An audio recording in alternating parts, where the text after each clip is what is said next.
meet the starting lineups for tonight's sophomore match between the Mendota Trojans and your Nuwani Boilermakers.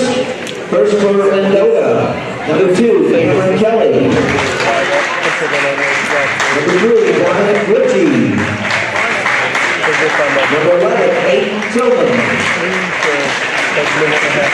Number 12, Brandon Freeman. And number 15, Ben Doyle. Mendota's coached by Ellen Carroll. Now, let's meet the starting lineup for your Nuwani Warriors. Number 1, Colton Welgott. Number 2, Brayden Lewis. Number 10, Shaune Murray.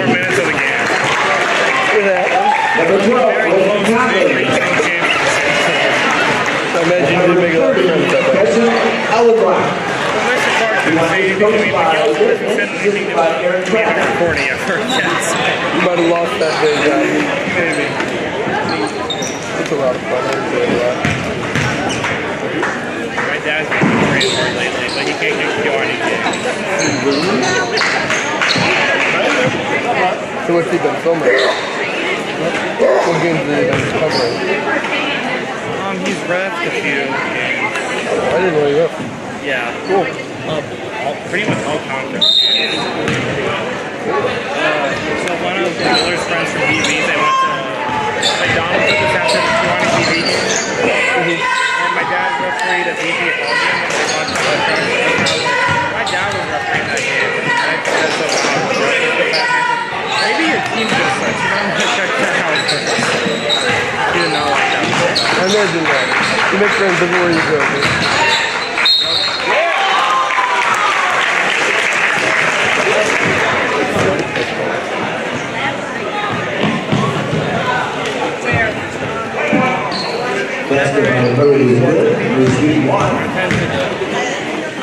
And they talk back about the refs. I tend to defend the refs because, I mean, I've grown up with a dad referee. Right, so you're kind of sucked into it. Yeah, and I'm going to do some refereeing over the summer too.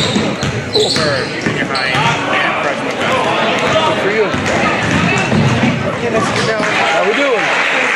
Dad just refs basketball, or did he ref other stuff? He refs football and basketball for like 15 years, and then he took like a 10-year break. And then he got back into basketball. He said he's turning 50 this year. He doesn't know how much football he can play.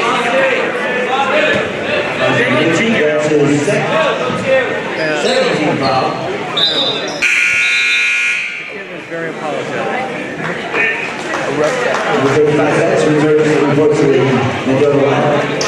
I would try to show it to you, but it was an 8-hour clip, so it was impossible to find. But it was right over there, and it was a cheerleader. The kid came through, and he got knocked off, fell off of the mat, and he just put his head off the floor. Pretty bad. I heard Parker was good. He did. He and Jackson were both really impressive. A lot of them did great for those two guys. Keep up mentioned me and Alex's birthday, and I did our rooming together. And there's one kid from Farmington that's going, and he doesn't have anyone to room with, so people are reached out to KHS, and then we have to get some room spots. So me, Cash, and I'm in our room with random kids from Farmington. Dude, love that. I'm gonna have a blast.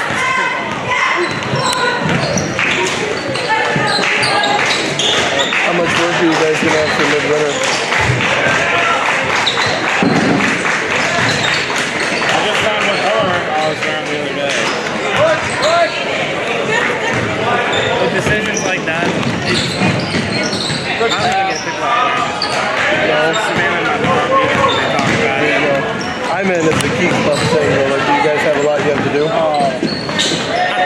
is that getting taken from somebody else for you? I think there's a committee that's out for it. That's not my speed. I wouldn't think, see, that's why I asked, because I wouldn't think you... I don't think we want to see a comic design Key Club. We want to see a dome design Key Club thing. Yep. I remember won one of the homecoming finals last year with 1940 Germany. That's what Ben convinced the softball class to pick for this thing.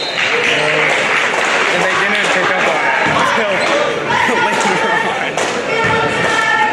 I knew that one would be dangerous. That's one time. What up, Mr. Jones? Today's final day. This is today's final day for you. Every day. For you, obviously. For you, every day.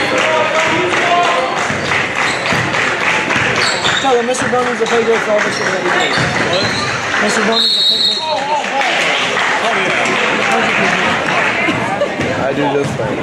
Holiday possession goes to Mendota. Plus at this point, I might as well just If I was Mr. Bowman, I might as well just call it a silver. I'd tell him to fuck that. That's all that's fine. No, I do just fine. I like it. I won't know what to do with myself. What do you get paid beyond March and April. If you're always paying me, I give you $20,000. It changes every week. All right, listen. Over 15. It changes every week. What is it this 15 or over? Over or over 15?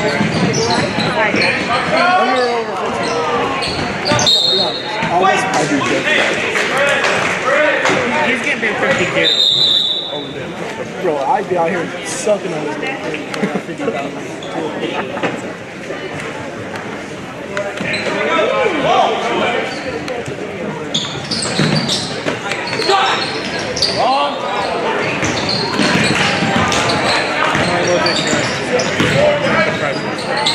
I'll probably be back. Alright, let me know how they're doing. Good luck.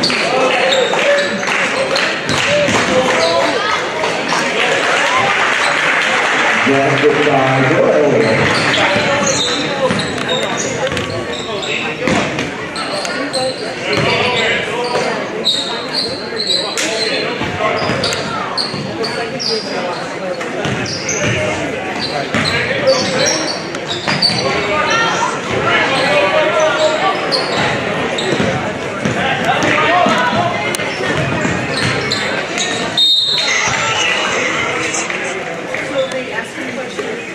Keep your head up.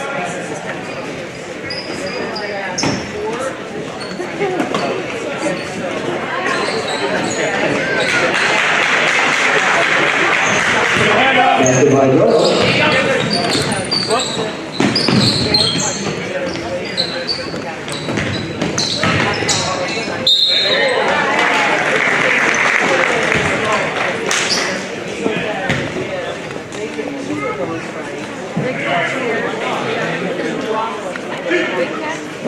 That's his first. 3-1.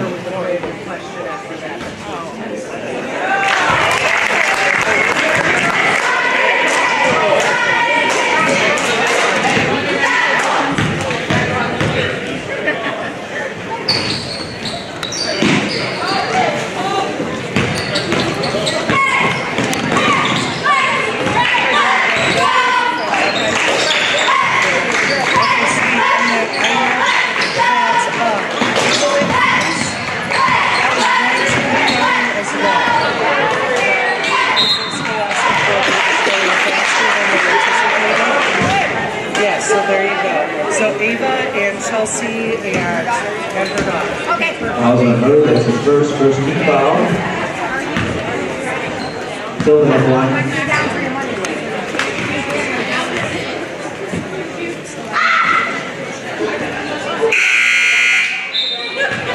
The Speakers, that is from Mendota.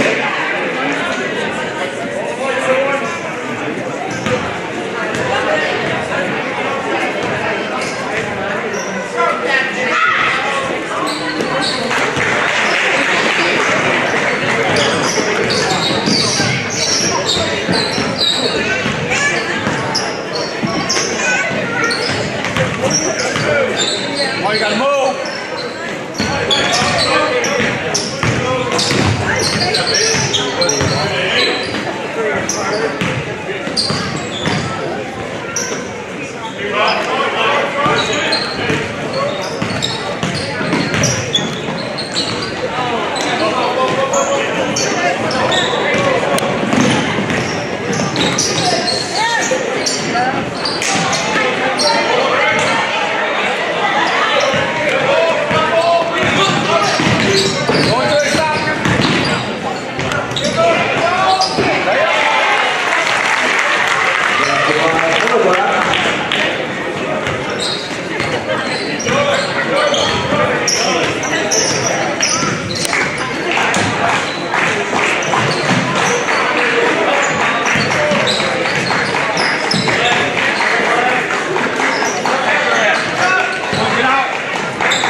Coach reports to the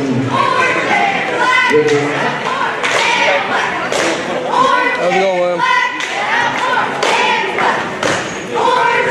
Oh, pretty good. You?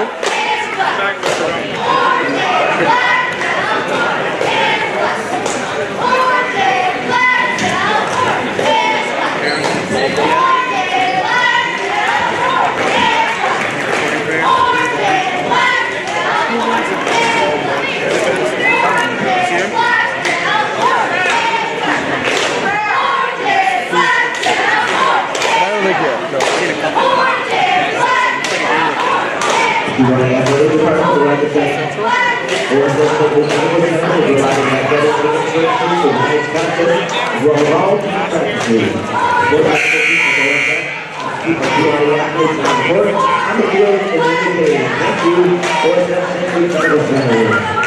As we want to do the concession stand located in the student center, this is more of the gym. Thank you, though. Matt Colson!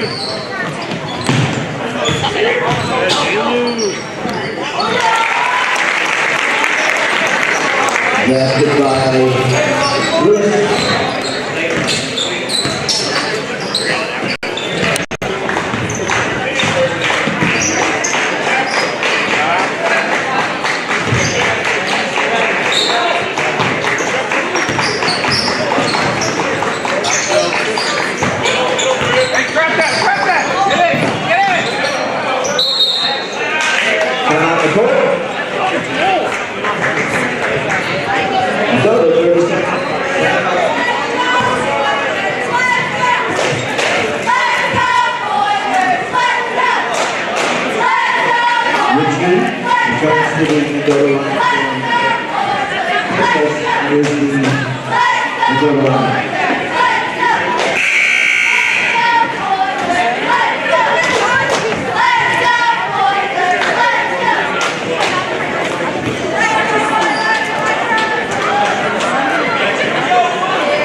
I figured you were And we win. I won 11, so.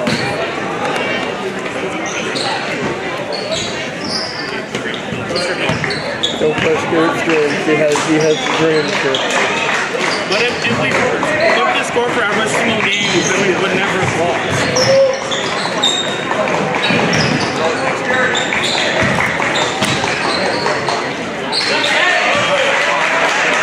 Every game, if we would have scored more points, then we would have won.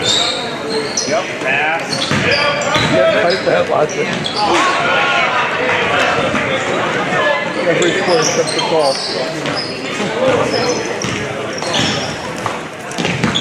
Well, maybe swimming. I don't know how they score. I have no idea how swimming works.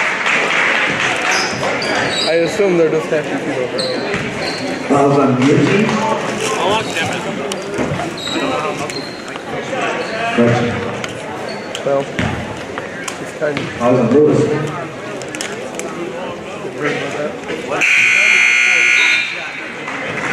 This is that line. Yeah.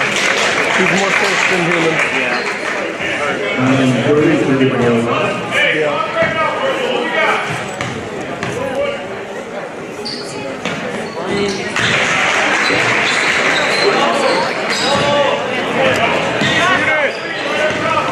Yeah, I've tried part of it this game.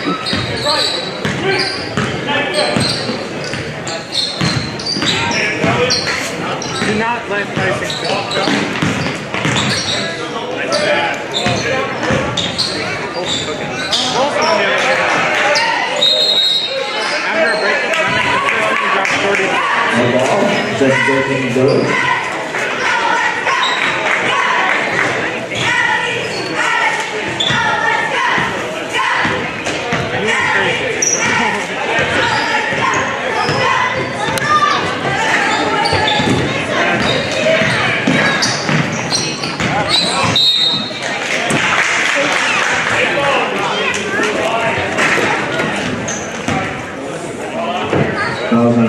That's his first.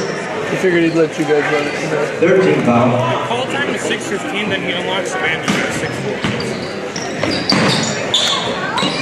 That's fine too.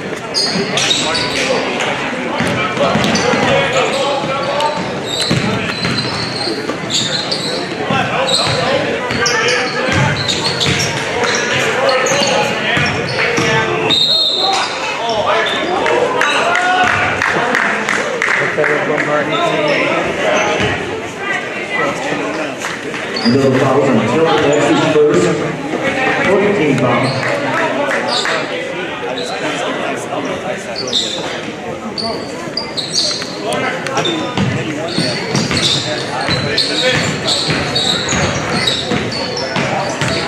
Yeah, Mr. No. I didn't walk around. Oh, did it Well, 3 returns to Mendota. you?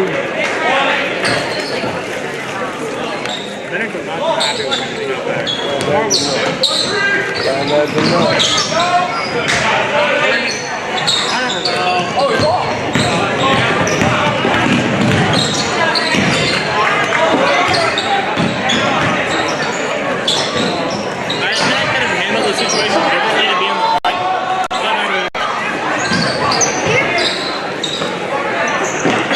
Criminality for the fun of it, I see. What electronic thing? Oh, yeah. That's cool. If you're always regretting your decisions you make, are you ever really like, you should really be advertising to the other side?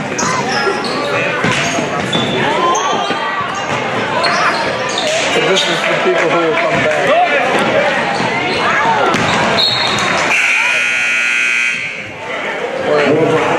Lewis in terms of the River lineup. Good luck, Carlson.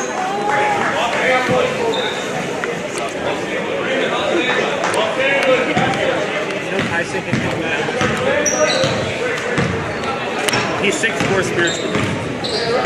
That's how that works. He's still Mr. Man.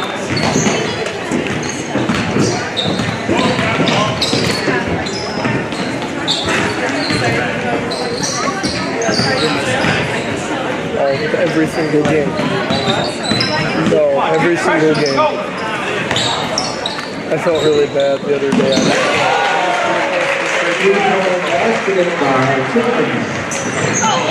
I'm like, completely. Like, it wasn't. Get the window off the back.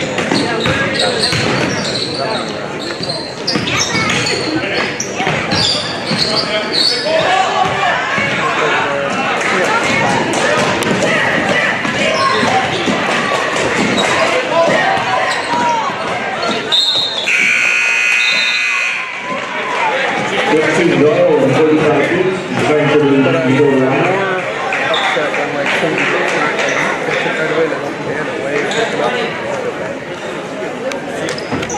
So how do you... Whereas it would be deadly if you were behind me, if you would zoom in on the wounded person. No, I try to leave the scene. Have you heard about how the band has been split up into JV and Varsity band? Yeah, you warned me. And you're still not. It depends. I think Jones, that's his first. I only the elite is the elite. So my blind. Take a bunch of Okay. They need to run. Curry returns to River lineup. They need to run everything.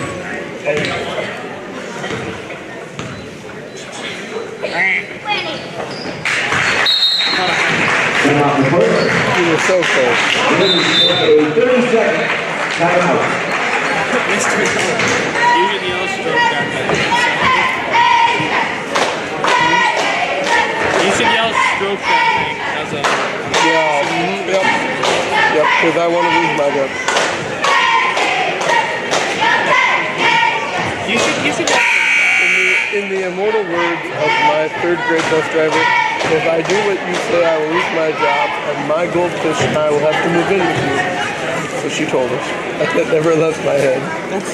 And I remember thinking to myself, you're wicked enough to have a goldfish? This might get hard. That's why I'm That's a good thing I checked.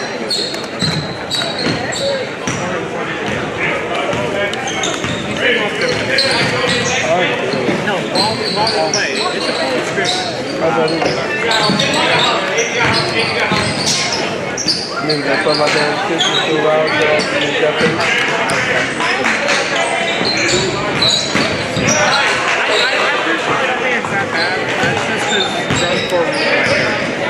So the irony is you're the musicians who can't hear your own music. Yep. My ears are just big concepts. And now you feel bad for making fun of Beethoven for all those years in elementary school, don't you?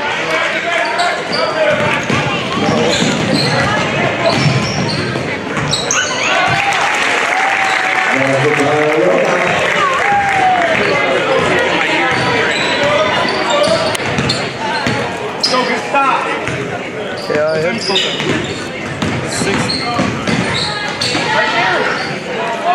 It's 50 right now, so it's like 20 minutes to get. Go, Gia!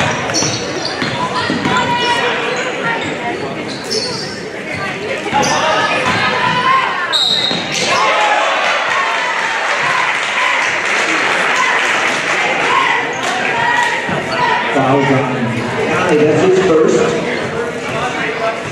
Basket was good. Shaune at the line. What do you think Bennett could say if I asked him? What do you think Bennett could say if I asked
Mendota with his first 16 foul.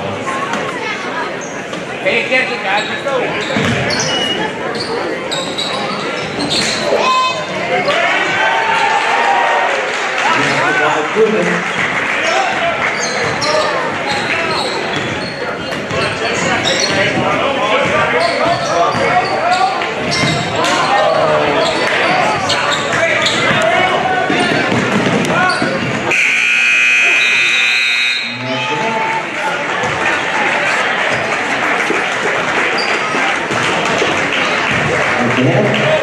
Mendota on the board in the Rivers 14. Don't forget to visit the Golden Student Center, located just north of Virginia.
16.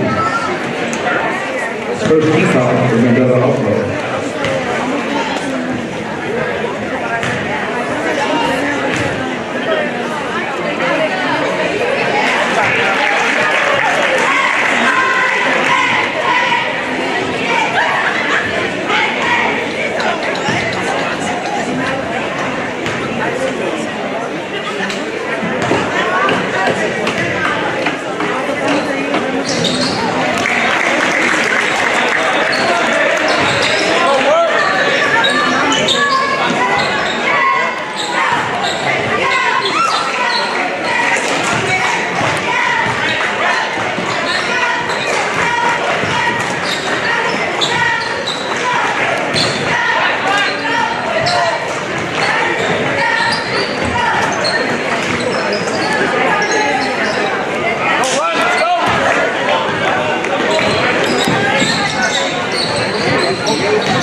Richie has his third.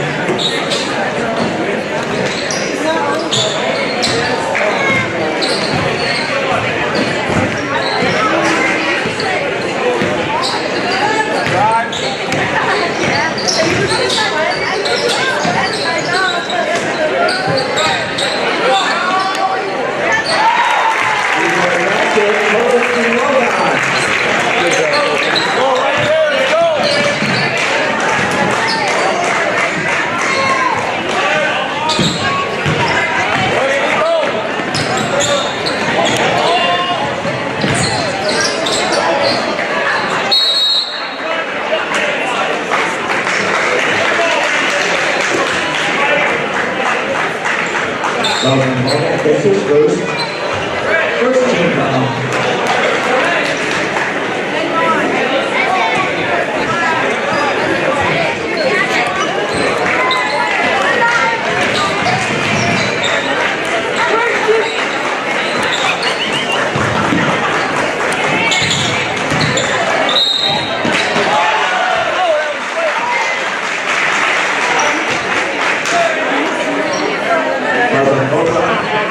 This is his second. That's good. Come on.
service Mendota.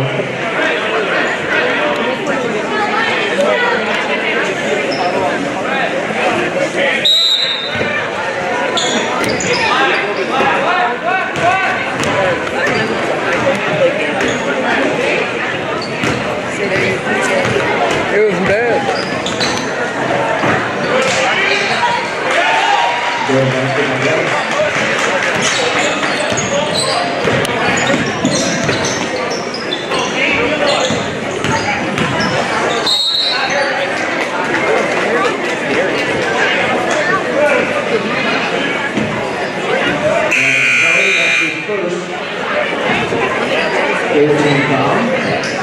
Soph will move the ball around.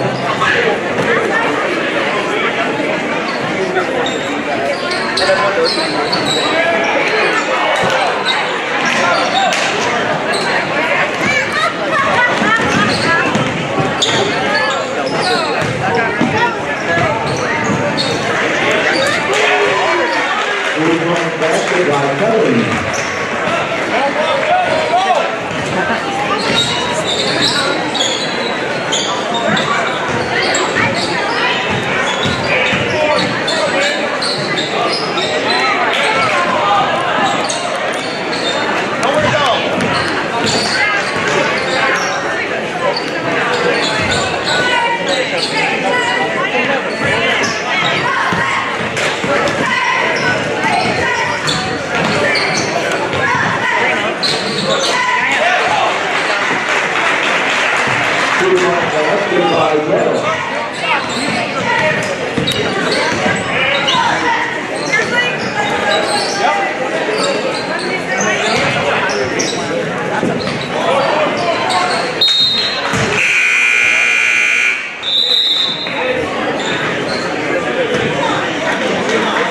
Before the field goes to Mendota.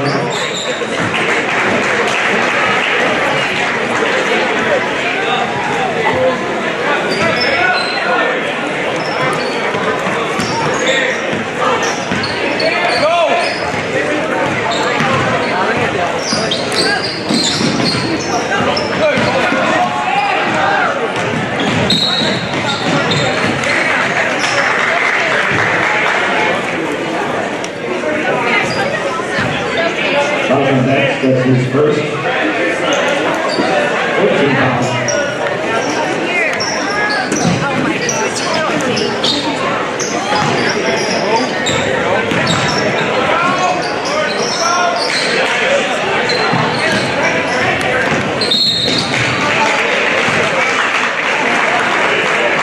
Fouls on Honorary, that's his second. 14 foul.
We're going to be tested to start the fourth quarter.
Silver, that's his second 15 ball.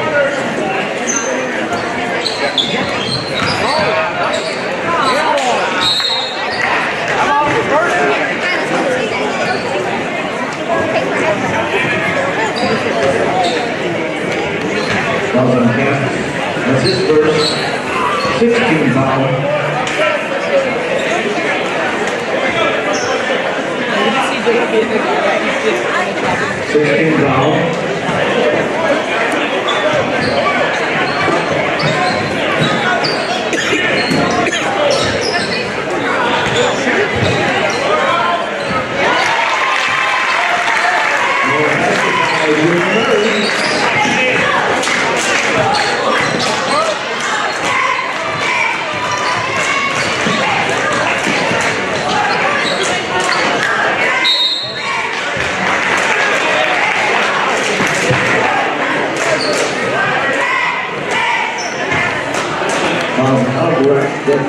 That's his third 15 foul.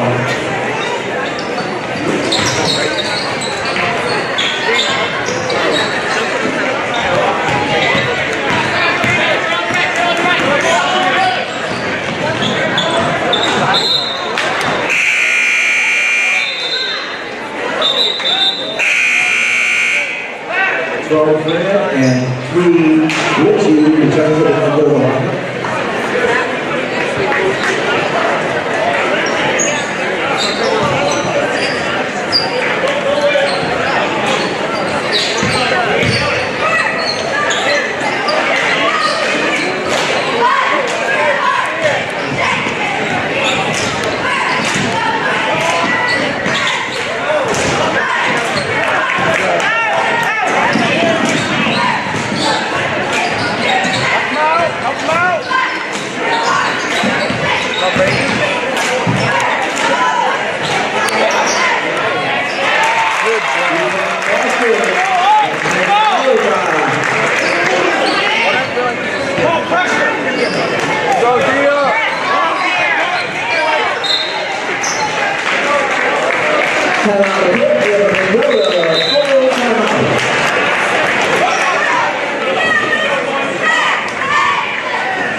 How we doing?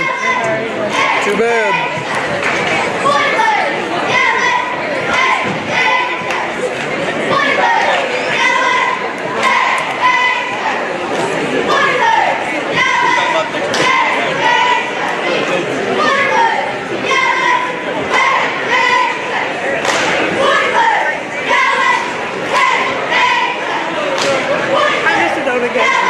Hello, hello, hello.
during the varsity game, I'll have my money ready.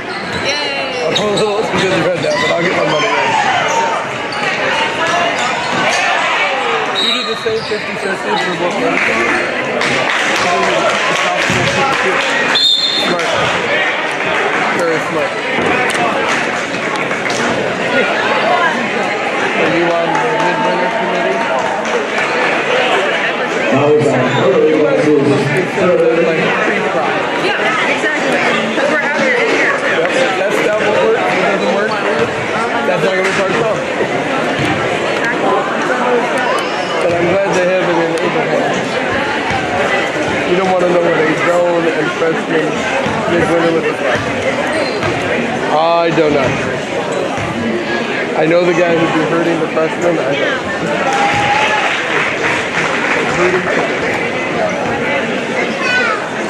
Freshmen.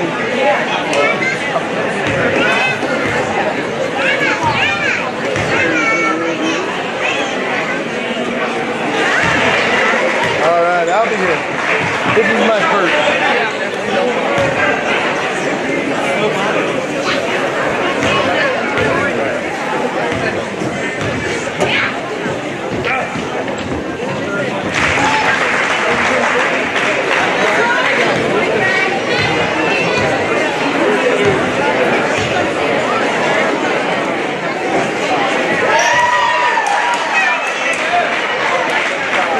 So we have some two weapons. Free throws, we're watching number 2 for technical policy.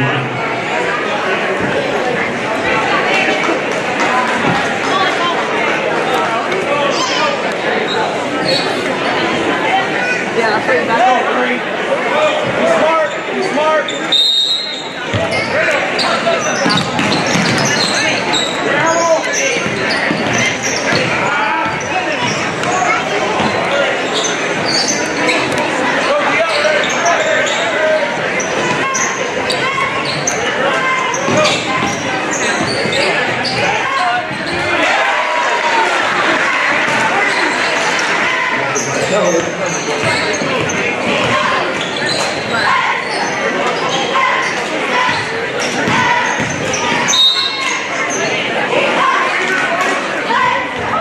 Well done, boys.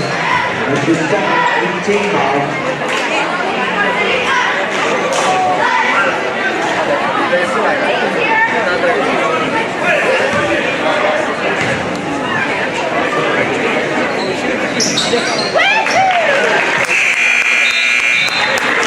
Good job, Brady.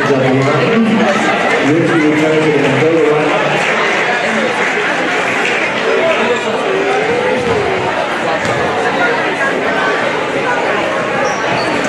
How we doing?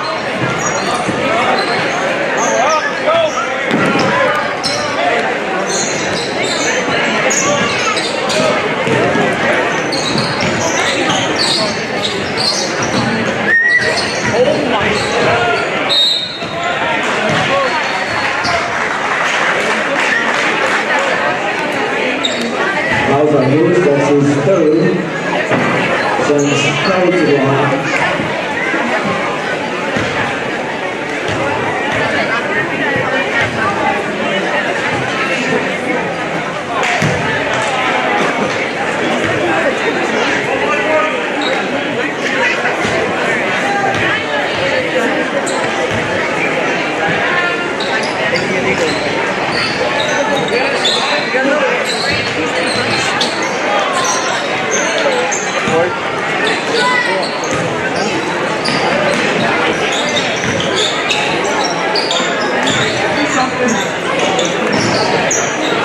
Good save.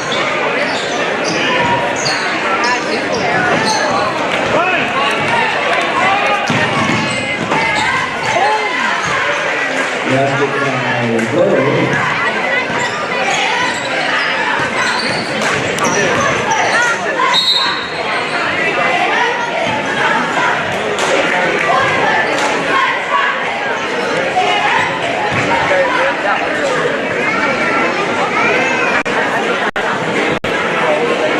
Kelly, that's his third. Who's in the line?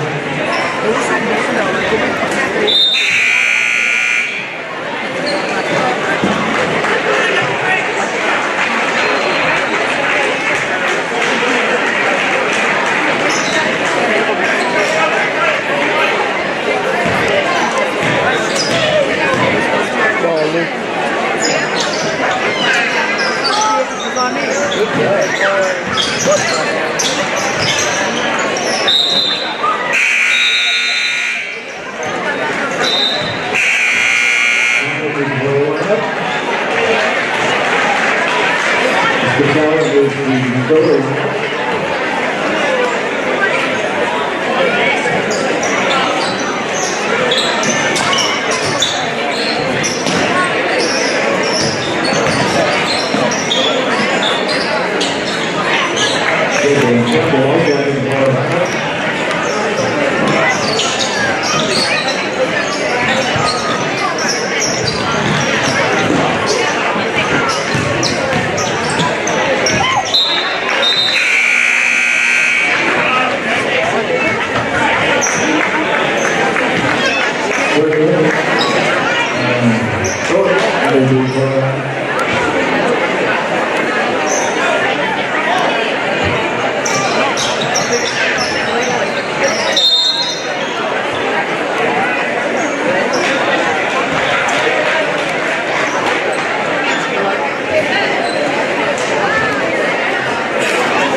Little fouls on Soph, that's his first.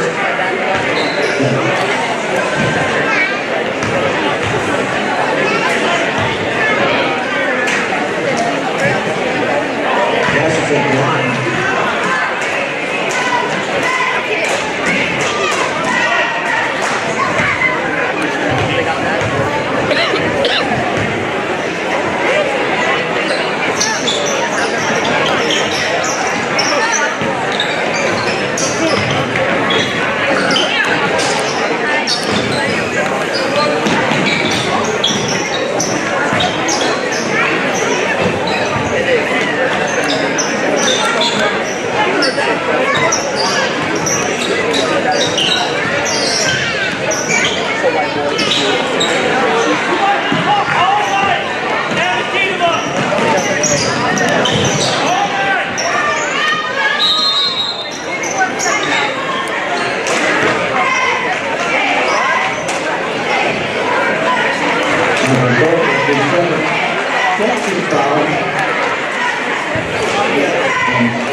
evening and welcome to another exciting broadcast of Kewanee Boilermaker basketball. We are live at HF Pregame Gymnasium before the start of this game between your Kewanee Boilermakers and the Mendota Trojans in this Three Rivers Athletic Conference Eastern Division 4A. It should be a fun opportunity for Kewanee.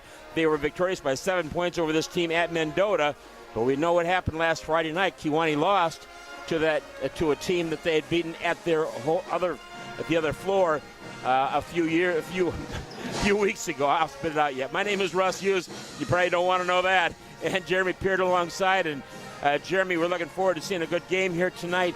But we're going to have a brief 10 minutes or so. We're going to let Matt Costin talk a little bit about Shaune Lewis, who he played basketball with, and actually graduated with you, if I remember correctly, Jeremy. Yeah, well, he was class of 91, 1 year ahead of Matt and I. But, he was part of some really good high school teams back in 90-91. Never could get over the hump with the regional because the Whiteman brothers were in Knoxville, beat us 3 years in a row, my first 3 years in high school. So, Shaune was an integral part of that. And then, of course, we know what he did later. He was a junior high coach for a lot of years and moved up the ranks, and a longtime official as well. You know, he officiated hundreds of games, over the time, and it's going to be a good thing to honor him this evening. It will, and they're giving out towels to everybody with Shaune Lewis's name, I believe, on there. But we're looking forward to a real good basketball game tonight. It's going to be emotional for Blaze Lewis, his son, who plays for the Kewanee Boilermakers, and they just came out victorious against Deer Creek Mackinac on Saturday after that real tough loss to Bureau Valley on Friday by 2 points. Things just happened, unfortunately, and they really played well. Bureau Valley did, and Kewanee needs to have this run keep going here. They got one in a row. But they need to get a few more. We'll see what happens. By the way, the sophomore game tonight went the way of Mendota by a score of 49-34, I believe is what the score was. Kewanee comes in with a record of 4-6 in this Eastern Division of the Three Rivers Athletic Conference, and 12-12 overall. Mendota comes in with a record of 2-8 in the conference, and they're 8-21 overall.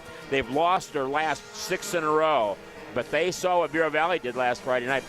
You know darn well that they've got an opportunity if they think they can win this game tonight. For sure, yeah, they're going to come in. They've been, they lost 6 in a row, but they do have some talent on the team for sure, and they can turn it around. Good to hear that the Boilermakers must have had a pretty good game against DMAC because they beat them by about 30 points, I think. So it was good to wash the bad taste out of the mouth from the Bureau Valley loss Friday. Went and got a big win on Saturday, and let's hope for another big win here tonight. Yeah, and another thing that we need to talk about or touch on is the wrestling team. They won the regional here at Kewanee High School, the first time a regional held here at Kewanee for wrestling since 1952 when Dan Breedlove got second in the state. I'm sorry, what did I say? 50.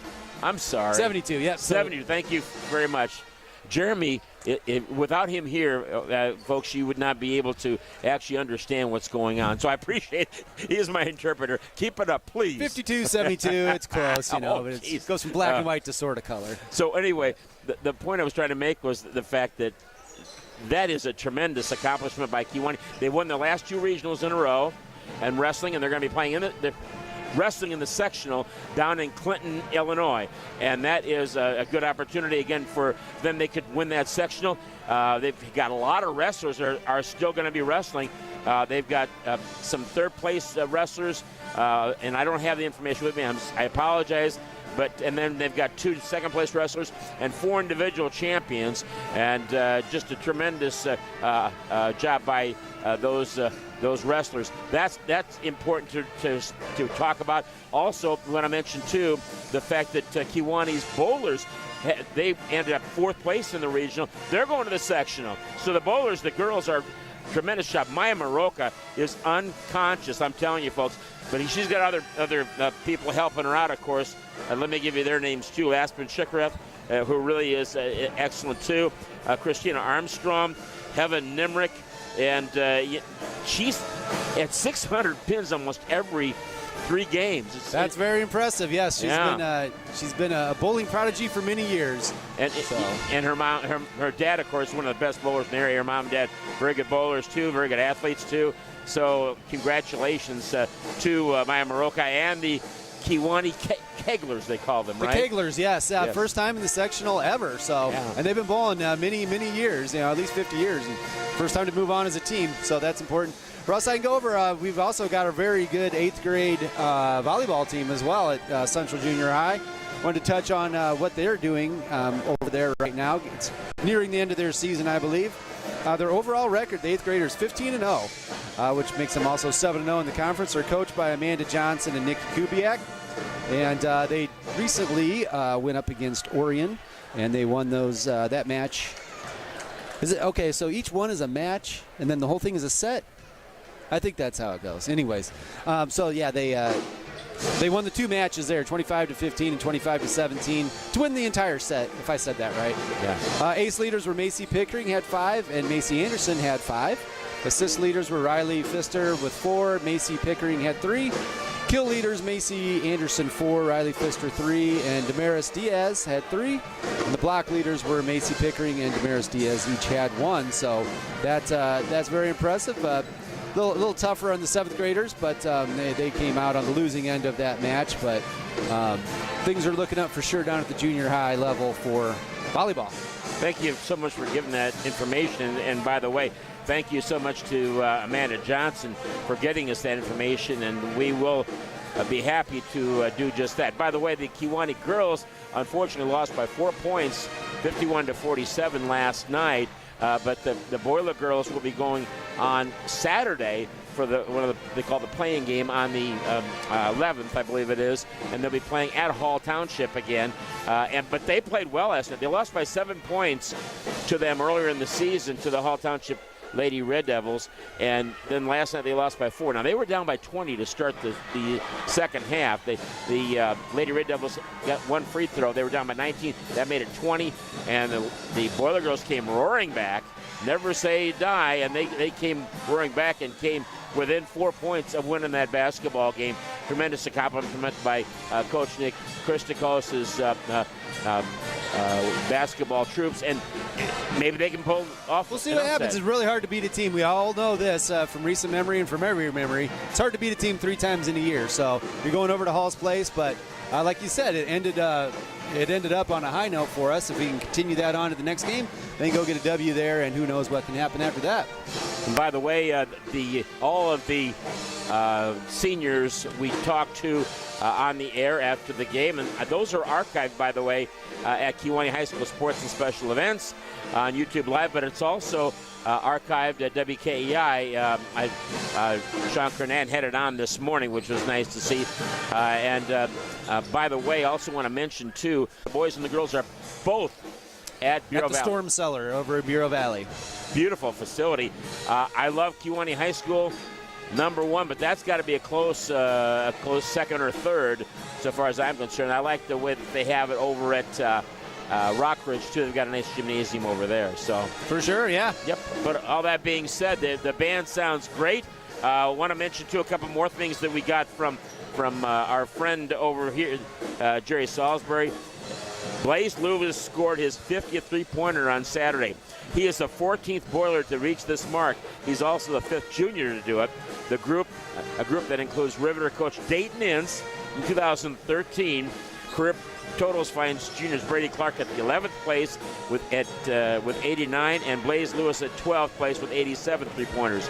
Also climbing the list is sophomore Cottrell Reed with 25 three-pointers in a 4-way tie for 50th place. Now here's what I like to talk about on top of that. But this is the all-time scoring list. Finds junior Brady Clark in 13th place with 1,053 points. And then you have in 10th place is Tom Prusada at 1,099. Matt Wallace at 1994 graduated in 11th place with 1,096. Mark Boswell in 12th place in 1999 with 1,082.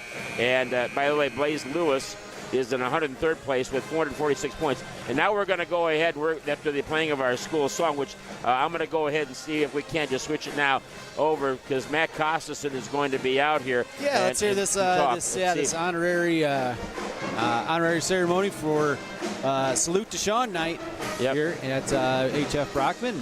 Nice crowd here. Oh, big crowd, yeah, as it has been lately, so that's good to see. And I think as soon as we finish with the school song here, I believe the presentation will start.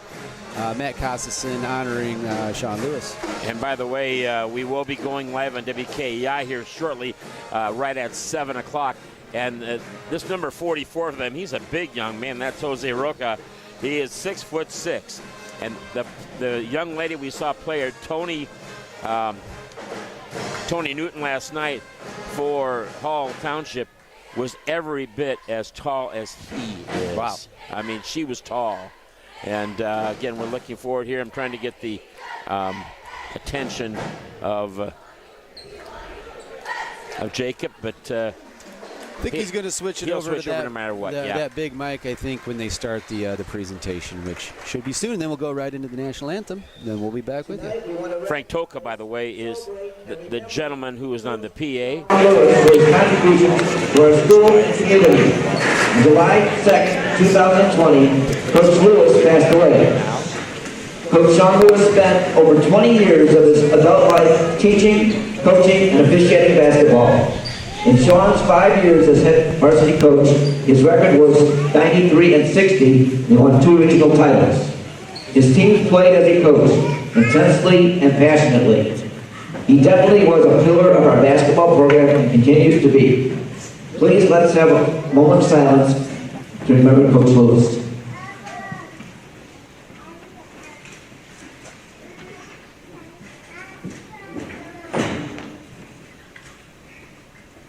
Thank you. Welcome to this evening's Three Rivers Conference game between the Mendota Trojans and your Kewanee Boilermakers. We at Kewanee High School embrace the athletic traditions that exist in the Three Rivers Conference. The goal of our coaches and athletes should be to work to their best of their abilities, nothing more, nothing less. Please join us in holding the principles of good sportsmanship, no matter what your personal loyalties may be. Good luck to each player, and may the best team win. Since you're already rise, please remain standing. Gentlemen, come into the caps. Let's honor our country and those that serve it with the playing of our national anthem. The colors will be posted by our local VFW post 8078.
And now let's make the starting lineups for the Mendota Trojans.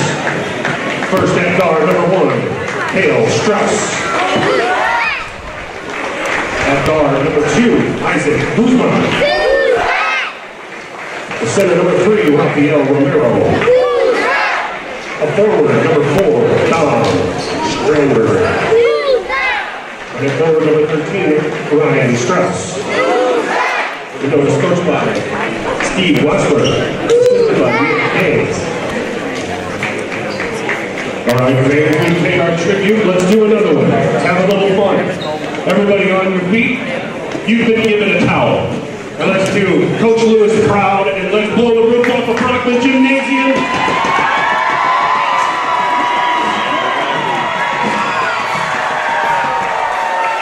Now, the starting lineup for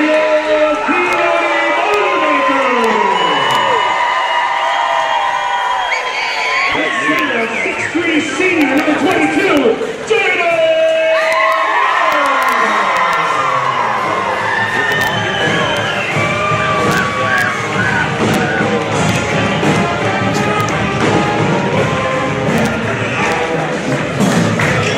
At forward, a 6'4" junior, number 20, Will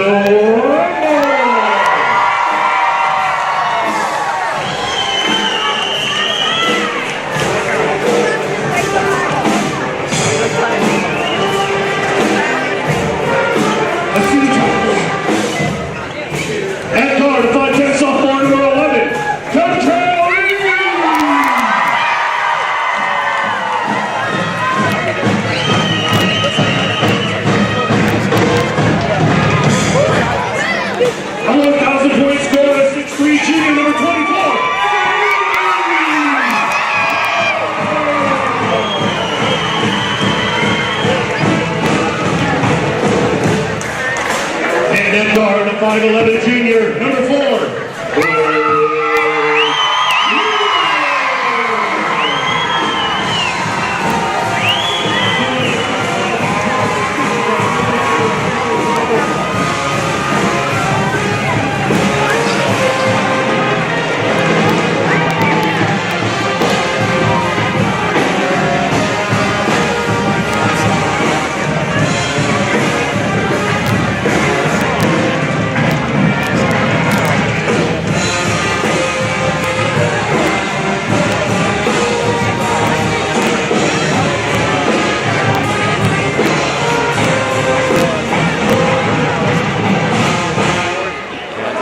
Stremberger, a 6' senior, will be a forward, and Ryan Strauss, a 6' senior, will be also a forward. And for the Kewanee Boilermakers in the center circle is Jaden Little. He is a 6'2" senior. There is the tip. It's won by the Boilermakers. With it is Brady Clark, and back up front it goes. This can be stolen away right away by Cale Strauss. Yeah, Brady got caught along the baseline there and had to throw the pass out as picked off, and then Mendota comes down on the other end and returns the favor and turns the ball back over to the Boilermakers. And by the way, I want to also mention that the other starters, Blaze Lewis, a 5'11" junior, and Cottrell Reed, a 5'10" sophomore, Will Rumble, a 6'4" junior, Jaden Little, a 6'3" senior, and Brady Clark, a 6'3" junior. Where the ball is, Will Rumble. It's a back out. Good movement by Kewanee offensively. Yeah, it looks like they're running man-to-man right now. Mendota is coming out in a man-to-man defense. Where the basketball, Blaze Lewis almost had it stolen, and he gets it over, puts a runner up in the lane. He gets the first basket of the night. And how appropriate, huh? Yeah, that's fitting. That's a pretty little runner that he has right there. He just pushes it up there with one hand, but we've seen it many, many times, and that's very effective. Kewanee in their 1-3-1 zone defense, kind of playing back right now, not really pressuring the ball. Ball goes down. Romero hasn't touched it yet, and he is a player like Jeremy mentioned earlier. The ball almost stolen away. Now it is going to be knocked out of bounds. It'll go to Kewanee. Yep, second turnover by the Trojans. They haven't gotten a shot off yet. Kewanee's gotten one shot off by Blaze Lewis, and that was made to make it 2-0. Romero has not touched the basketball yet, I don't believe, Jeremy. Yeah, he's tall and lanky down there. He's definitely got some length to him. Ball comes over to Cottrell Reed, right wing three-pointer. Right wing three-pointer arc. Now he's going to give it back up to Blaze Lewis. A foul there, actually, but they're going to say the ball was tipped. Good job that time. Officials letting them play, which is not a bad thing either, you know. Romero matched up on Brady Clark right here. Be a good matchup to watch all night. And he loses the handle. Boy, it's on the floor and getting it back. It's going to be stolen by Blaze Lewis again. Blaze Lewis with a great play that time. Puts a run up in the paint, no good. But getting at Jaden Little, no good on his shot. And the rebound comes out once again, this time to Ryan Strauss. And now they're going to have the ball on the floor again. A lot of turnovers to start this game. Yeah, there is. They haven't gotten a shot off yet. The Trojans haven't. Detrell Reed back and forth. Gives it back up to Blaze Lewis. To Brady Clark at the right wing, just across the 10-second line. Now he gets it over to Cottrell Reed. Wide open for a three. He doesn't take it. Needs to pull the trigger on that. And wide open underneath the basket is Will Rumble. He needs to get the basketball. Now, foul going to be called on Cale Strauss, 5'8" junior, as we mentioned. And that must be his brother, Ryan Strauss. He's a senior. Yeah, they're really pressuring the ball, Mendota is, and really taking Kewanee out of their offense so far. But they do pick up a foul on that defensive set. Boilermakers ball out of bounds. Isaiah Nunez comes in for the Mendota Trojans, and we'll see what Kewanee can do. Again, Blaze Lewis has been very hot. He puts a shot in the paint, no good. Rumble keeps it alive. Jaden Lewis has it, and he is just mugged underneath. And we're going to have a foul finally called on Mendota. That'll be their second team foul. Is that a good adjective? That's yes. He was definitely being harangued underneath the basket there. Harangued. Oh, I like that one a lot. That's a good one, huh? Yeah. Dom Stamberger will pick up that foul, and Lewis gets it in to Brady Clark. Double teamed momentarily. And why would you leave Blaze Lewis open? Shot put up and no good, and the ball comes out to Romero, and he almost has his pocket picked now. All over Blaze Lewis. Shot put up and good this time, and that would be Nunez. He gets the first 2 points for Mendota, and Kewanee really is having issues, obviously, with the basketball. They're overplaying a lot, aren't they? Yeah, they are, and they're playing man-to-man, so you got to try to use that aggressiveness against them. Fake it, do a ball fake, cut back door, and you're probably going to catch an easy basket underneath there if you can do that. But yeah, they're just all over the players right now. 4:36 left to go. Clark has it, and he'll get it over to Little. Little puts up and scores. Nice dish right there. Yeah, the ball changed hands a couple of times there. There was a turnover. Brady Clark ended up with it. He took a couple bounces. It was a 3-on-1. He found Jaden Little on the wing, who went in and laid it up to make it 4-2 Kewanee. And then I think Kewanee called a timeout. It looks like Kewanee did, yeah. After that, probably talking about how Mendota overplaying on defense like that. There are ways to exploit that, and I'm sure the coach is probably pointing that out now. They can go backdoor cut, can't they? Or they can just reverse it and get an open three, but you're going to have to do it fast. By the way, the head coach for Kewanee, Matt Clark, he's assisted by John Henniger, Dayton Ince, Aaron Pratt, and Corey Tavares. And the Trojans, their head coach is Steve Wasmer. He's assisted by Nick Gans, Evan Carroll, Drake O'Donnell, and Auten Osadnik. I hope I said that right. Sounded good to me, Russ. And Wasmer played on their team that went down to state the last time. Oh, nice job by Rumble there. And it's going to be 2-on-1. Comes over to Cottrell Reed. Wide open for a three. He puts it up. No good. It's going to be up. But getting it on the weak side, they can't get it to go, though. Kewanee has a couple chances. Rumble couldn't finish it either. Romero gets it over. Boy, did he ever make a nice play there. And scoring was Stamberger. Yeah, Kewanee got the turnover on that last possession and had to look for the secondary break. Reed missed the three. Rumble got the rebound but couldn't put it back up and in, so they came away empty. And then at the other end, Mendota made him pay, and there's another turnover by the Boilermakers on that. Coming into the game is Aiden Tillman, a 6-foot freshman for the Mendota Trojans. A freshman. That is, they're going to be good for a couple of years, I do think. With the ball, Romero, and he's going to lose the handle of the basketball. Getting it is Rumble that time. I think it was poked away by Jaden Little that time. What do you think? Yeah, I think so. And boy, Shot put up, it's going to be touched a little bit. It's going to be off of the leg, though, of the freshman Aiden Tillman for Mendota. So Kewanee will get the ball back. It's 4-4 with 3:13 left to go in this first quarter. Well, there's no lack of effort by either one of these teams as Mendota's really playing very aggressive. With a basketball, Jaden Little gets it back over to Rumble. Rumble could move the ball now. A long three-pointer put up, no good at the front of the rim. Clark keeps it alive, but getting it back is Cottrell Reed. Nice play by Kewanee. And all the way, no good. It's going to be on the floor, out of bounds, and Kewanee can't buy a basket right now. But neither can Mendota. The defense has been impeccable by both teams and making it real tough for both teams. Yeah, a lot of back and forth here. A lot of turnovers so far in this first quarter. 4-4. I'm sorry, go ahead. Oh, both teams. There's a three-pointer by Mendota, and that one splashes in. So they're actually 3 for 3 on their shots. They've only taken 3 shots, but they've made all 3 of them. 7-4, 3-point lead for Mendota. And with the ball is Clark, and he'll put the shot in the paint. Gets it to go! There's what Kewanee needed. Yeah, he leaned into it, powered into Romero, and he definitely got fouled on that, but used the offhand to throw it up and just went right in. So chance for a 3-point play here for Brady Clark.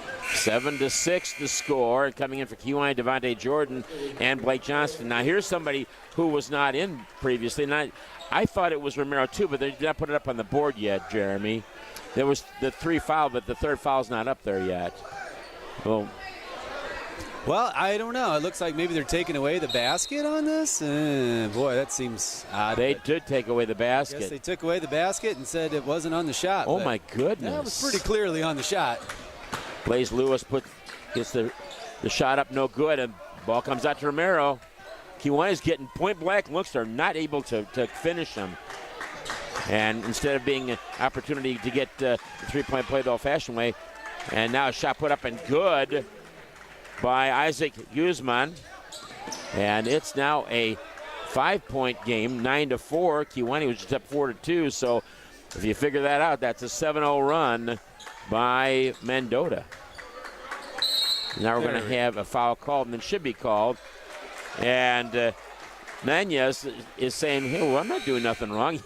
You can't overplay like that. Well, that's what they're going to have to do is just be really strong with the ball because they are after it, body and hands and everything. So just hold on to the ball and make it obvious to the ref. It's 3-0 fouls right now, but just continue on with that and eventually get to the free throw line. Yep, and the officials are calling it that way, which is nice.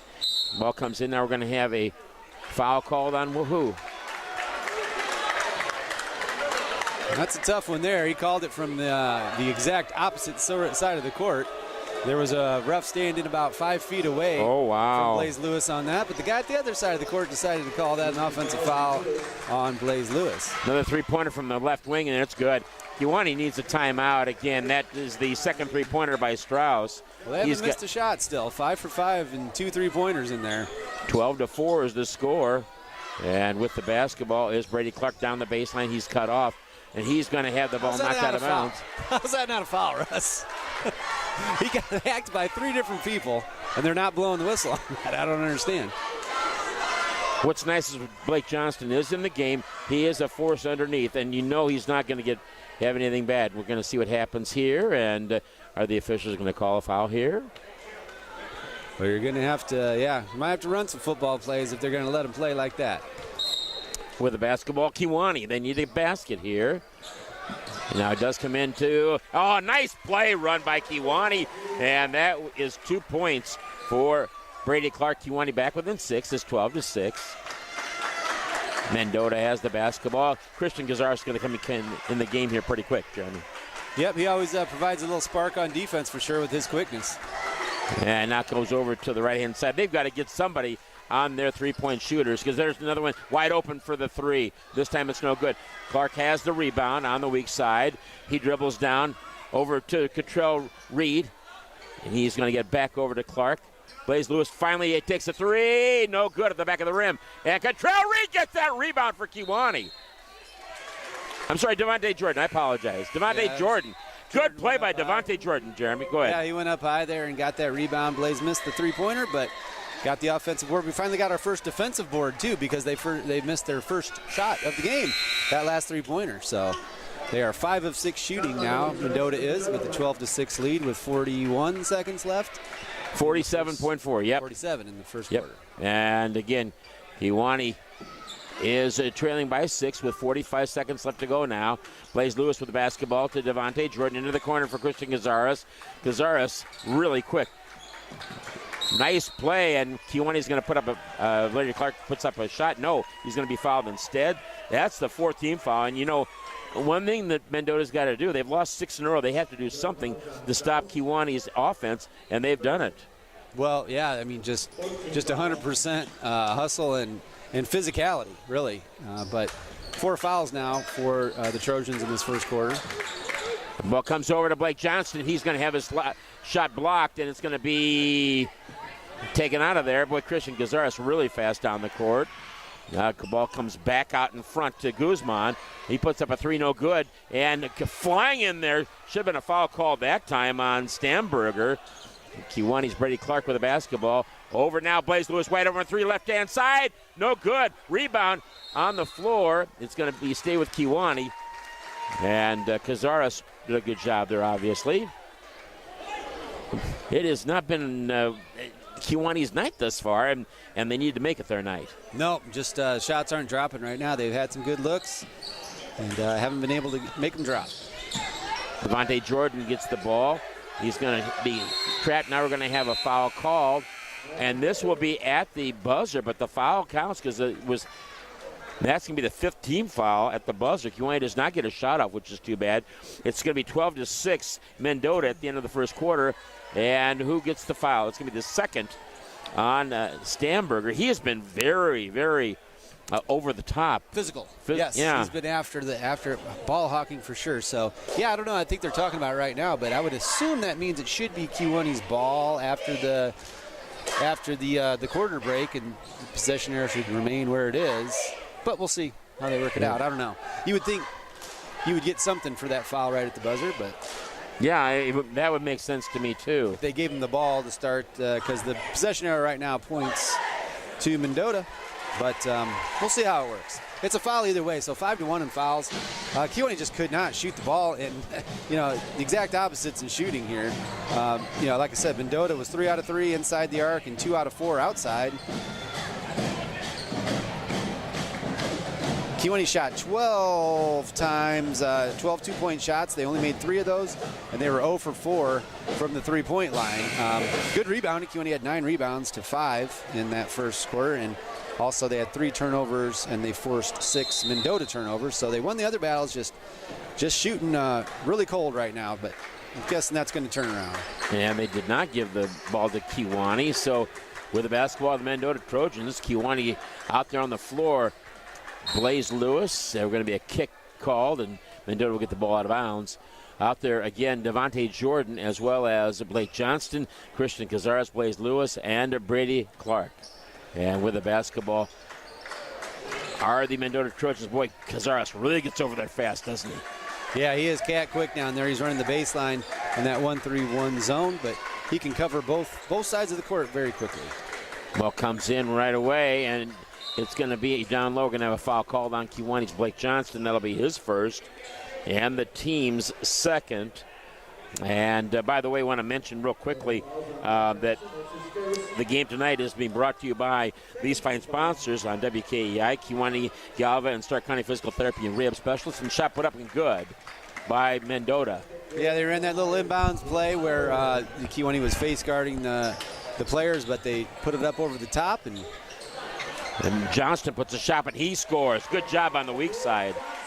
Yeah, Blaze Lewis drove the lane, and Blake Johnson got the rebound and put it back up and in to make the score 14-8 Mendota. 6-point lead by Mendota still. And Mendota really having issues, and almost a 5-second call there. With the basketball are the Trojans, and they are leading this game with 6:50 left to go. And we'll give you the sponsors in just a minute in the next stoppage of play. Shot put up no good. Rebound, Kiwani did not block out that time. No good. And this time coming in is Romero. And this time the ball's going to be knocked out of bounds. It'll stay with Mendota. This will be how many? Is this 3 shots they've had and they've missed all 3? Or 2? They made the one on the out-of-bounds play, but, yeah, they made that one, but they've missed the other 3 shots they've taken this quarter so far. Well, comes in way out in front, and they move the ball once again to Nanez.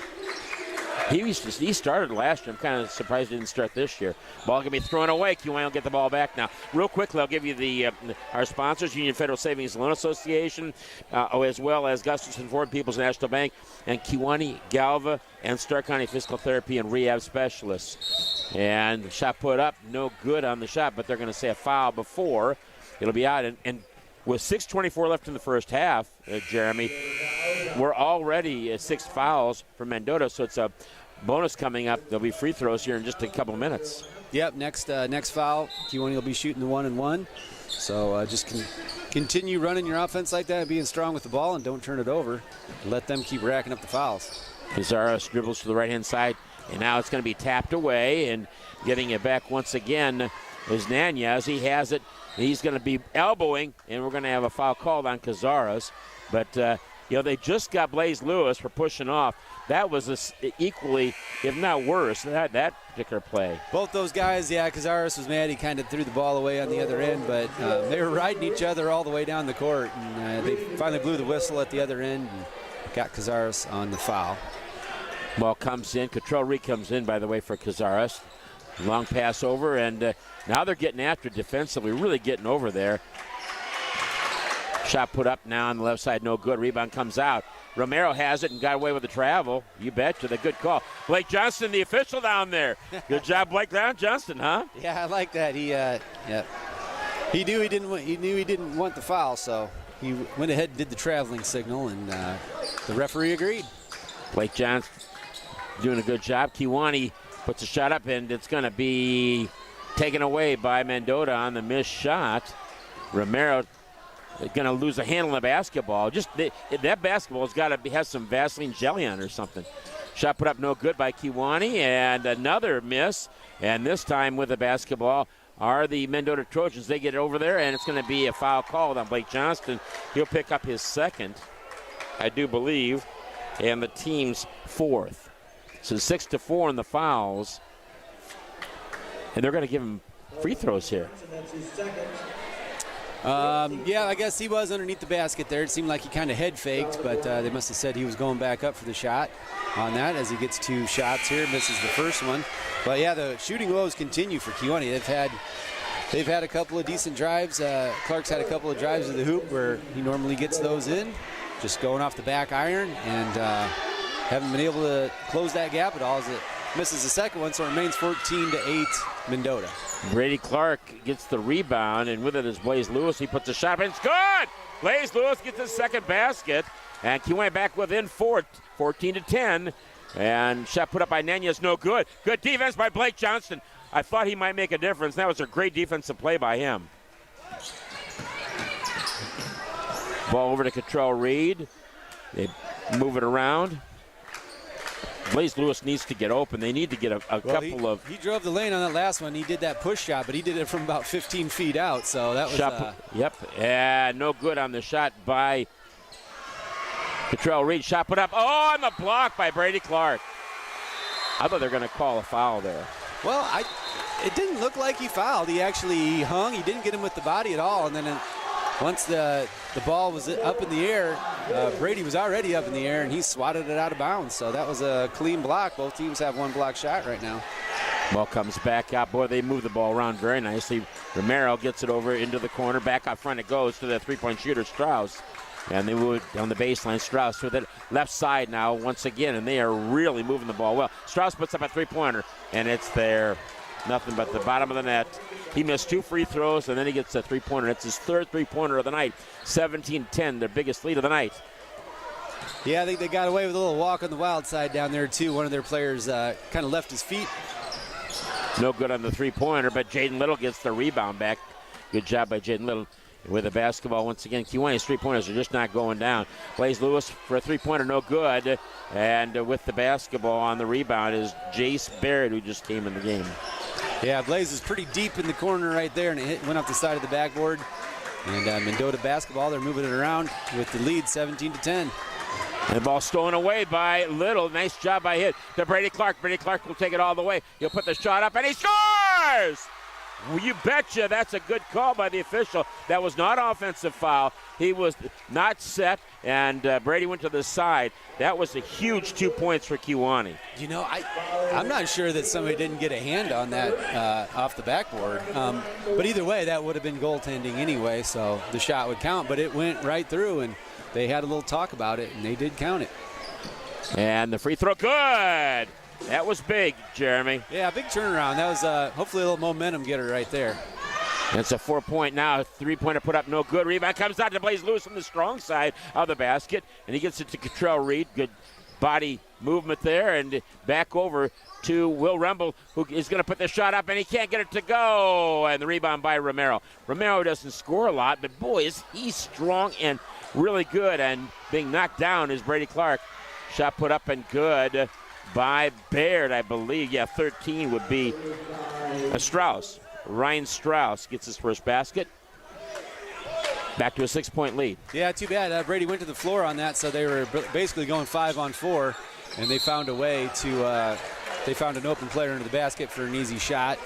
Brady drives the lane on that one. He gets fouled, and he'll head to the line for 2 shots on this one. By the way, that's the second foul on Ryan Strauss, and that was the 8th team foul, but it's 2 free throws coming up for Brady Clark. Big free throws, and no good on the first one. I tell you, the Trojans aren't going anywhere. They're hanging with, and they're playing really well, and they have a 6-point lead right now with 3 minutes to go in the half. And you keep waiting for some of those Boilermaker shots to start dropping, but they've been kind of few and far between so far. And no good on either free throw, unfortunately. And 6-point lead, and Mendota's got the basketball. 2:55 left to go in this first half. Ball's going to be tapped away. And stolen away by Jaden Little of the Boilermakers. It's the second time in a row he's done that. He's poked it away, just quick hands by Little.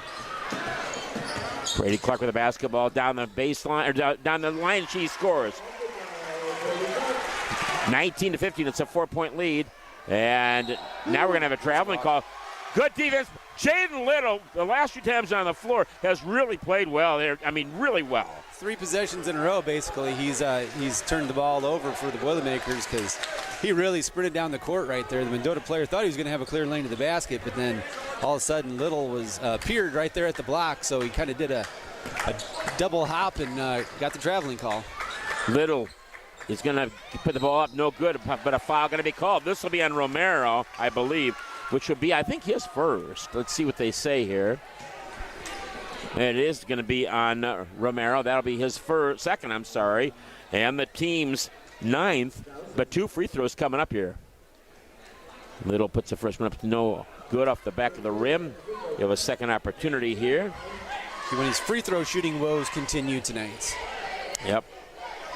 They're 0 for 4, or 1 for 5 in this quarter alone. See if we can make it 2 for 5. And it's no good, and rebound comes off, and getting the rebound was Guzman. Isaac Guzman, and I know that they would love to make up for that football loss to Kewaunee that we did from the top of their press box when it was so darn cold. That was Brady Clark making a field goal Yep. in overtime, wasn't it? Yep, it was a heck of a play. And we're looking forward to seeing, hopefully, Kewaunee. They won over Mendota. Let's see Kewaunee win here at Kewaunee at H.F. Robin Gymnasium. Ball back out front it goes. They're really patient. Nunez with the basketball. And he gets it back out to their spark plug. And back and forth. Now they're just playing catch with it. He goes to Guzman again to Nunez. Nunez, left-hand side now. And they get the ball inside Romero. Romero to Baird. Shot put up in the paint, and it's no good. Rebound comes out, and it's going to be off of nobody. It's going to stay in bounds. No good on the follow, and fighting it is Jaden Little. Keeps it there, and with it is Blaze Lewis all the way. Puts a shot up, and it's no good.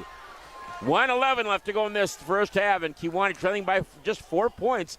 It's 19-15. It's a close game. And Romero puts a shot up. It's going to be a foul called.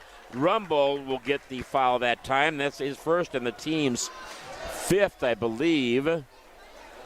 Yep, that's his first and the team's 5th. So at the free throw line for a pair will be Rafael Romero. He has not scored, and we'll see how he shoots free throws. And I hope they're not very good. Oh, look at the people in the band. Yeah, they're all swinging them towels. Wow. Yeah, I was just watching a documentary about in college all the students trying to get into the game and distract the free throw shooters behind the basket. They had some good, interesting ways of doing that. Romero shoots the second one, and she gets it to go too. Rattles it home. Fortunately, it did not rattle Romero at all there. He drained them both to make the score 21-15 Mendota with 1:02 left in the half. Coming in the basketball game is Logan Dewey, back in, I should say. And he will be pushing. And I can't believe that. I'll have to talk to you in just a minute. Shot put up no good by Blaze Lewis. It's going to be on the floor, and now it's going to be a jump ball called. It'll stay with Kewanee on the alternating possession with 49.2 seconds left. One of the players for Mendota just took a dive. That was a dive from the word go. There was no contact, and he fell down. It was a breeze that pushed him down. Yeah, there's when you watch Brady Clark play, he really goes to the hole hard. He's charging at you, so all the opposing coaches are like, well, stand your ground and take the charge. So we've seen it work, in a few of these games. He's had 2 or 3 charges in a game, but he really has adjusted his drives where he's still coming at you real hard, but he has such good body control he can move around. And yeah, he didn't touch. I think that was Strauss there. It was as he blew by him, he went flopping on the floor, and no call on that. Unfortunately, Blaze found himself alone in the lane, but it went off the back iron like a bunch of Kewanee shots have in this first half. Yeah, and, just can't get him to drop. So 21-15, Mendota leads with 44 seconds left in the first half. For the basketball is Blaze Lewis. He'll get it in to Honorary with, as you mentioned. Little will put the shot in the paint. Nice job. Using the backboard. Yeah, that was a nice move. He was patient. He spun. He used his pivot foot. He got a little room, and then he rose up and put it off the backboard.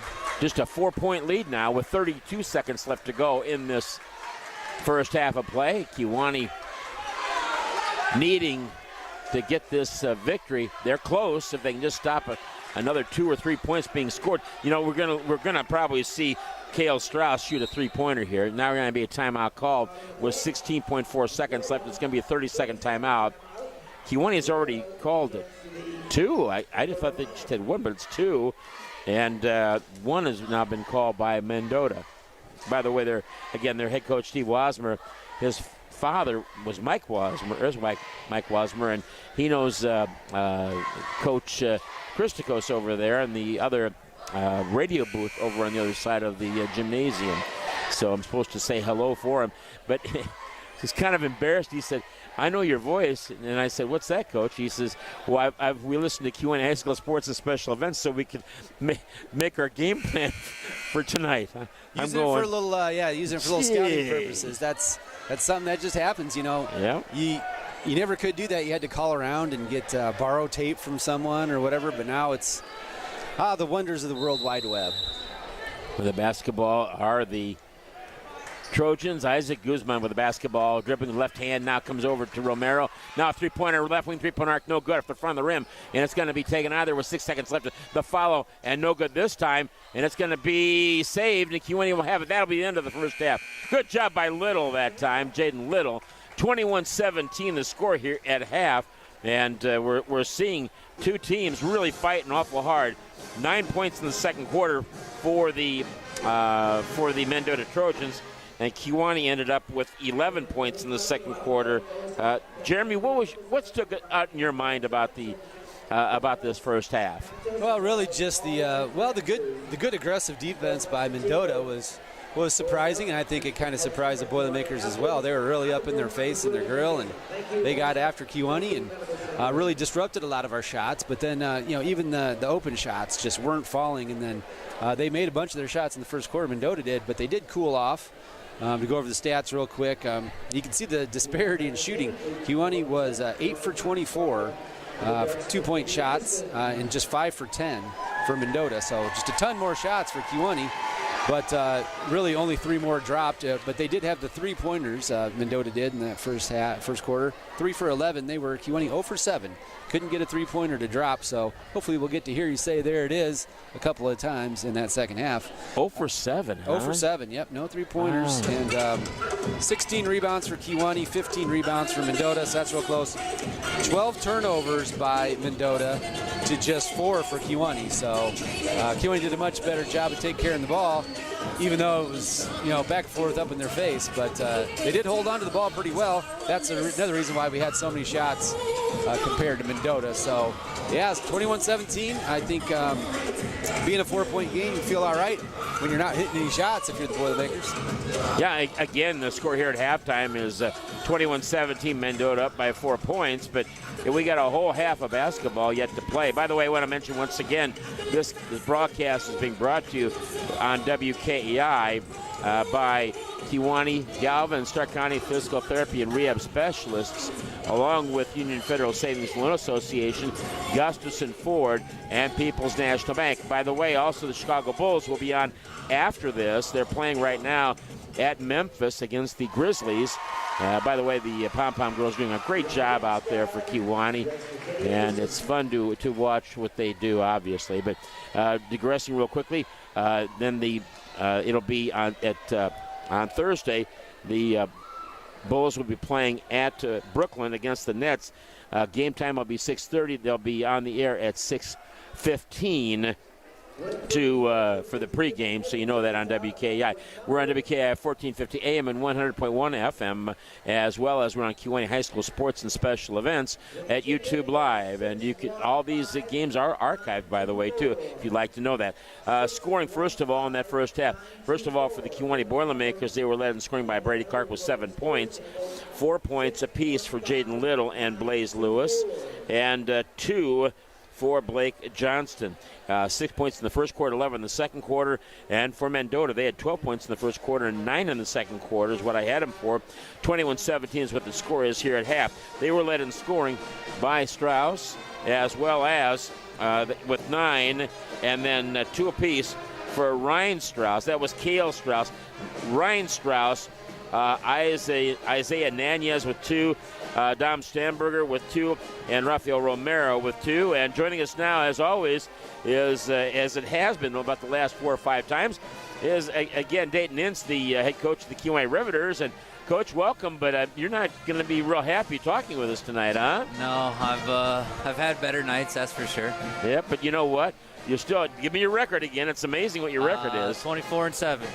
24-7. You had won 12 in a row. Yes, sir. Unfortunately, you got involved in a buzzsaw here. Yeah, and they played us well over at their place. That's a solid basketball team. They came out ready to play and execute at a higher level than we did. Outworked us really on both ends of the floor. We just got to be better. Better on both sides of the ball. Yeah, pretty upset, pretty disappointed, but it's back to work tomorrow. You know, the best teams are the ones that respond to a little adversity. So, and you seem to respond to adversity very well, and you're going to be on the floor here again on Friday night, so that'll be a good opportunity for your team once again. I'm already looking forward to Friday night, but I know we've got 2 big practices ahead of us. Season's almost to an end, but we still got work to do. We still got to keep getting better. I was looking at some of the stats, and Jerry Salisbury has the best stats. He's got some good ones. Oh, he's unbelievable. And there was something in here about, let me see. Oh, it says here that you're about to be passed by somebody. Yeah, list, I think Blaze Lewis might be coming up on I think so. Season 3-pointers or for 3 points. Like yeah, go ahead, Jeremy. You had a couple things to say too. Yeah. I perused it earlier, but yes, he did get mentioned in there. Yeah. for it was something like that. But records are made to be broken. That's I'm right. sure, Yeah, right? absolutely. But it's always fun, I'm sure, to see your name mentioned on that. But more importantly, as the sophomore coach of a very good team with a very good record. So congratulations on that. I came in early, of course, to watch them today. So I'm sorry. I No, you guys are fine. We this is unfortunately it's been a couple of days coming. Saturday we were able to pick ourselves up a little bit. We didn't necessarily come out with the fire and the intensity that we needed to, but we were still able to dig ourselves out of a hole and come back and end up winning that game. But we haven't had great practices the last couple. It's getting to the end of the year. The kids can they can see the light at the end of the tunnel, so they start getting a little extra squirrely at practice. Just got to tighten the reins and focus up. We've got 3 practices left.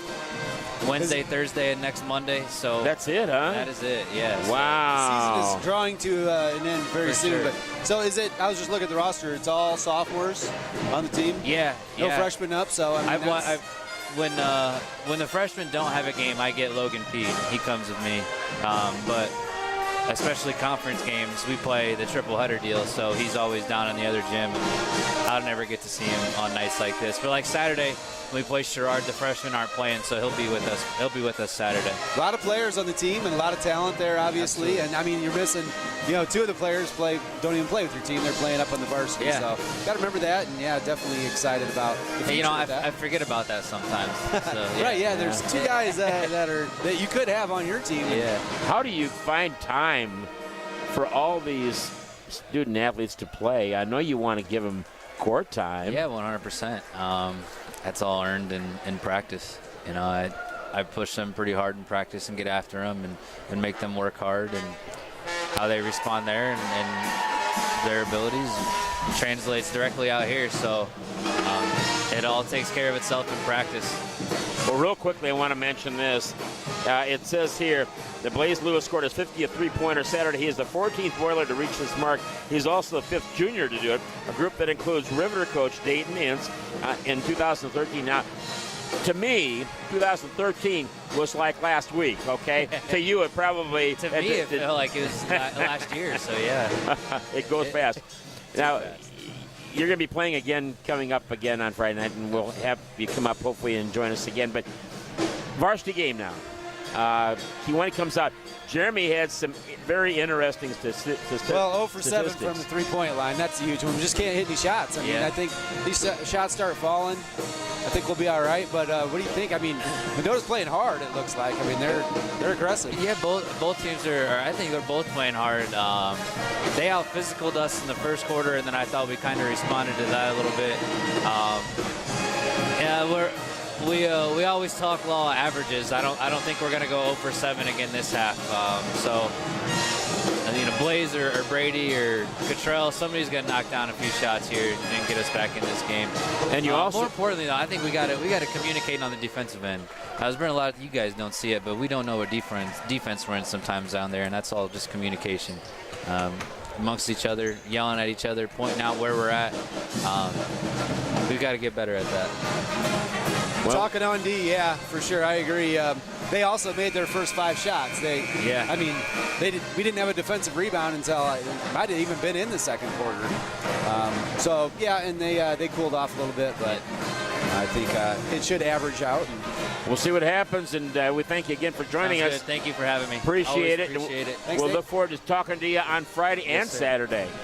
Coach Dayton Ince of the Kewanee Riveters and the Boilermakers will be back at it here. They're going to be on defense to start the second half. Jeremy, what do they have to do in the second half to be more successful? I think you'd have to, we caused a lot of turnovers, but trying to get out in the break and run.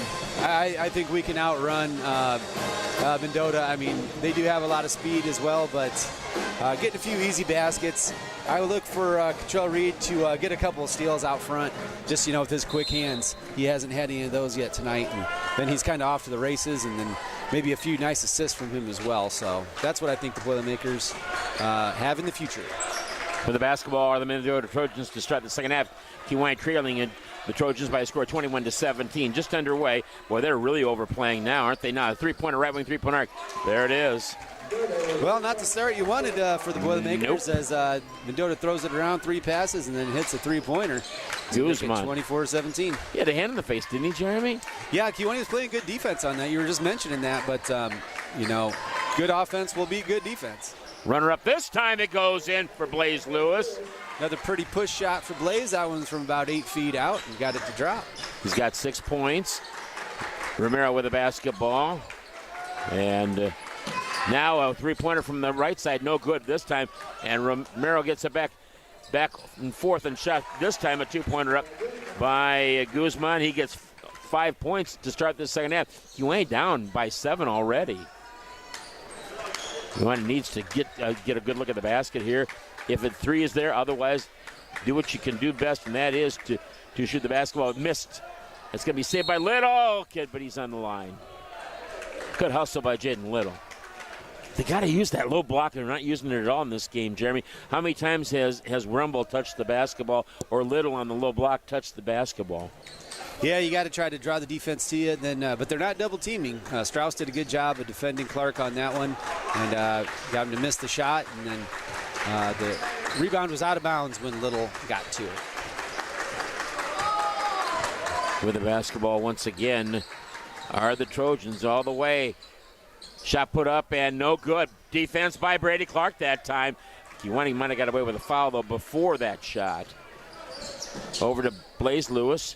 Dribble drive now. Puts a shot in the paint. No good, but a foul going to be called. 2 free throws coming up for Blaze Lewis of the Boilermakers. 26-19, a 7-point lead. See if we can get these two taken care of. And Strauss will pick up his second foul, number 1, and that's the first team foul of the second half on either team. Yeah, it was a good rebound on the other end by Brady Clark. They've had a few issues the time before on defense. They got the miss by Mendota, but then Mendota got the offensive rebound and went back up for 2 points on that. So got to do a better job keeping them off the boards, and they did last time. 1 for 5 in the first half for Kewanee from the free throw line. Blaze Lewis just made 2, so they're back within 5. 26-21 is the lead for Mendota with 6:06 left to go in this first. It's going to be tapped away. Little with great defense, getting it on the fast break, like you mentioned, Jeremy. It's going to be with Kewanee, but you said about running, and that's exactly what they've been starting to do in the second half. Yeah, quick hands right there. I think, I don't know, was that Reed that poked it away? Anyways, Lewis is the one that chased it down. He used his speed to get out there, chased it down, was driving in, tried to get it to Clark. And there you go. Clark takes it in for 2 points off the inbounds play to cut the lead to 26-23. He now has 9 on the game, and the ball is going to be up, no good. Tapped away. Kewanee did not go after it, though. Strauss gets it. It's on the floor, and it's going to be over and back. Yes. Yep. Yeah, it was over and back. The Mendota player is the one that kind of pushed the ball out that way, trying to find one of his teammates, but there wasn't one there, so it rolled across half court. When Mendota touched it, it was over and back to the Boilermakers, who get the ball at half court, trailing by 3 points. 5:33 left to go in this third quarter. So glad you could join us tonight with the basketball. Brady Clark at the top of the key. Back and forth he goes, and he gets the ball up, and it's a circus shot. Good! That's what you need right there. Yeah, he just went hard to the hole, hit the spin button. Oh, there's a steal by Blaze. Quick hand. Oh! Go ahead. Little! I mean, that was running the floor with authority. The Kewanee team, you mentioned it, Jeremy. Yeah, they're using their quickness right there. Blaze, quick hands, and then he got it up on the break, took one dribble. He found Little up underneath the basket, who head faked and then had a Mendota Trojan go over top of him. They got the foul, and there he is inside, missing the shots on the inside, but Lewis getting the rebound. But the Trojans get the ball on the turnover. Oh, nice hit out of bounds. So they have to reset their offense by Brady Clark. Kewanee still down by 1 point. It's 26-25. We'll reset 26-25. 5 minutes left to go in this third quarter, but Kewanee really playing well. The energy level is up about 10 points, I think. It sure is. Yeah, they're really getting after it on defense, and there's Cottrell Reed poking the ball away again, but it does go out of bounds to the Trojans at about half court. So, yeah, 1 point lead now is all it is for the Trojans. 26-25, as Jeremy mentioned, but here we go. Kiwani's defense, what are they in, Jeremy? Is it man-to-man now? It looks like they have switched to man-to-man. Yeah, I don't know if they've been there the whole time, but they are in it right now, and their pressure, their defensive intensity has definitely been upped in this quarter. And there's another turnover. Control Reed steps in front of the ball. And he has the basketball looking to the rest of the players, and he's going to get it to Little. Little gets it to Reed. Straight away now is Brady Clark. Is he going to go for it, or is he going to get over to Lewis? Getting a pick from Rumbold there. And going to be a foul on the floor. And boy, they're really fouling now, trying to stop the offensive effort of Kiwani, because now they know Kiwani has really amped it up. Kiwani gets a couple threes. This game could be, I wouldn't say over, but it's going to be in Kiwani's bag. They just got to make some threes here. Let's see what they do. That is the second foul, by the way, on Guzman, and the team's third here in the second half. Ball comes out long. Little to Cottrell Reed, now back out front to the right-hand side to Blaze Lewis. Kiwani very patient offensively. Runner up, no good, and it's going to be off of who? It'll be off of Kiwani. It'll go over to Mendota. Kiwani had a chance to take the lead there, didn't they? Yeah, they did, and he missed that push shot. He's gotten the 3 or 4 before that. That one came up just short. So it'll be Mendota with the ball and a 1-point lead. I think it was down and came back out because of the English. Shot put up, and Romero's going to get the basket. Kiwani got the defense to the assist, and unfortunately, Romero gets 2 points to a 3-point game again. And another circus shot by Brady Clark. He has 6 points in this third quarter, and it's going to be a block by Kiwani, but Kiwani throws it away, and it's going to be thrown away again. Wow. Yeah, they traded turnovers right there as a good block by Will Rumbold. And when he fired the outlet pass, it was stepped in front of and intercepted by the Mendota Trojan, who in turn passed it out of bounds. So it'll end up being Kiwani ball down by 1 with 3:32 left in the third quarter. 3:32 in the third. Yeah, there you go. Once again, Clark puts up a shot. He'll be fouled. He'll go to the free throw line for a pair, I think. Stamberger, by the way, checked back in for the Mendota Trojans. Yep, 2 free throws coming up for Brady Clark. This will be the third foul on Stamberger, and the team's 4th at the free throw line again. Brady Clark, he has 6 points in this quarter. He's got 13 in the game. He averages, no good on the first free throw, he averages 19.8 points per ball game. The other starting 5 out there, Blaze Lewis averages 11.3 points per ball game. All these stats courtesy of Jerry Salisbury. Cottrell Reed, 6.8 points per ball game. And the second free throw is no good, unfortunately. And Romero gets the rebound. Will Rumble averaging 5.4 points per ball game and 4.5 points per ball game for Jaden Little. That's the starting 5 for Kiwani. Rumble really getting those hands up there, really using the body against Nunez. For the basketball, once again, are the Mendota Trojans. And going to be a foul called on Brady Clark. Clark will pick up his first. That's not bad. Well, it's first team foul for Kiwani, and they're with 2 minutes, 57 seconds left in the third quarter. So they have played aggressive defense, but have been pretty clean about it. That was probably a foul right there. It was right in front of the official, out 25 feet from the basket. So you're going to get called for that one, usually. And unfortunately, they're going to get a little ticky-tack one right there on Jordan, who just kind of put his hands down on the Mendota player. But that, too, was in front of the officials. So 2 quick fouls here for the Boilermakers. He just came into the game to replace Will Rumbold. Kiwani with a decidedly shorter lineup now out there. And now we're going to be Romero's going to be a foul on Jaden Little. Well, in the course of about 5 seconds, we've gotten 3 fouls to almost even it up. 14 fouls for Mendota, 3 for Kiwani now. 2 free throws for Romero, as Little didn't have a choice right there. They kind of ran a little alley-oop to Romero, who's going up high for it. He's probably got a couple of 2-3 inches at least on Jaden. Yeah. And he did a good job of stopping the ball from going in, and he does miss the first free throw, so good foul. And he does get the second, which is a 2-point game now. The score 29-27 with Mendota in the lead. Brady Clark with the basketball. Gets it over to Devontae Jordan. Over now. Blaze Lewis dribble drive into the paint, and he's going to back it out, and he's going to get it back up. No good. Rebound comes out to Romero. He's made a difference in this third quarter for Mendota. Boy, they are really pushing the ball also. Romero with the basketball. Dribble drive, and he's going to be stopped over there, and he backs it back out. A lot of traveling out there. Guzman with the basketball. A couple different hops there for sure. Yeah. And it's a physical game. Both teams are really getting after each other. Left side, Guzman with the basketball. And, boy, they're moving the ball around. Stamberger. There you go. Cottrell Reed with a poke away and a breakaway. Gets it to go. And tie ball game. Boy, he hit the deck hard on that, too. It could have been a land one for sure. But good job by Reed to tie the game up. And that's his first points. Good time to do it. 29-29. 1:58 left to go in this third quarter of play. Kewanee really playing well. Let's see if they can't. And that was a push off that time by Stamberger. Long three-pointer put up, and it's no good. Rebound comes out. They get it back. Romero with the basketball. Now we're going to have an offensive foul. No! Calling a blocking foul on that. That's a tough one. Clark will now pick up his second foul. And the team's fourth.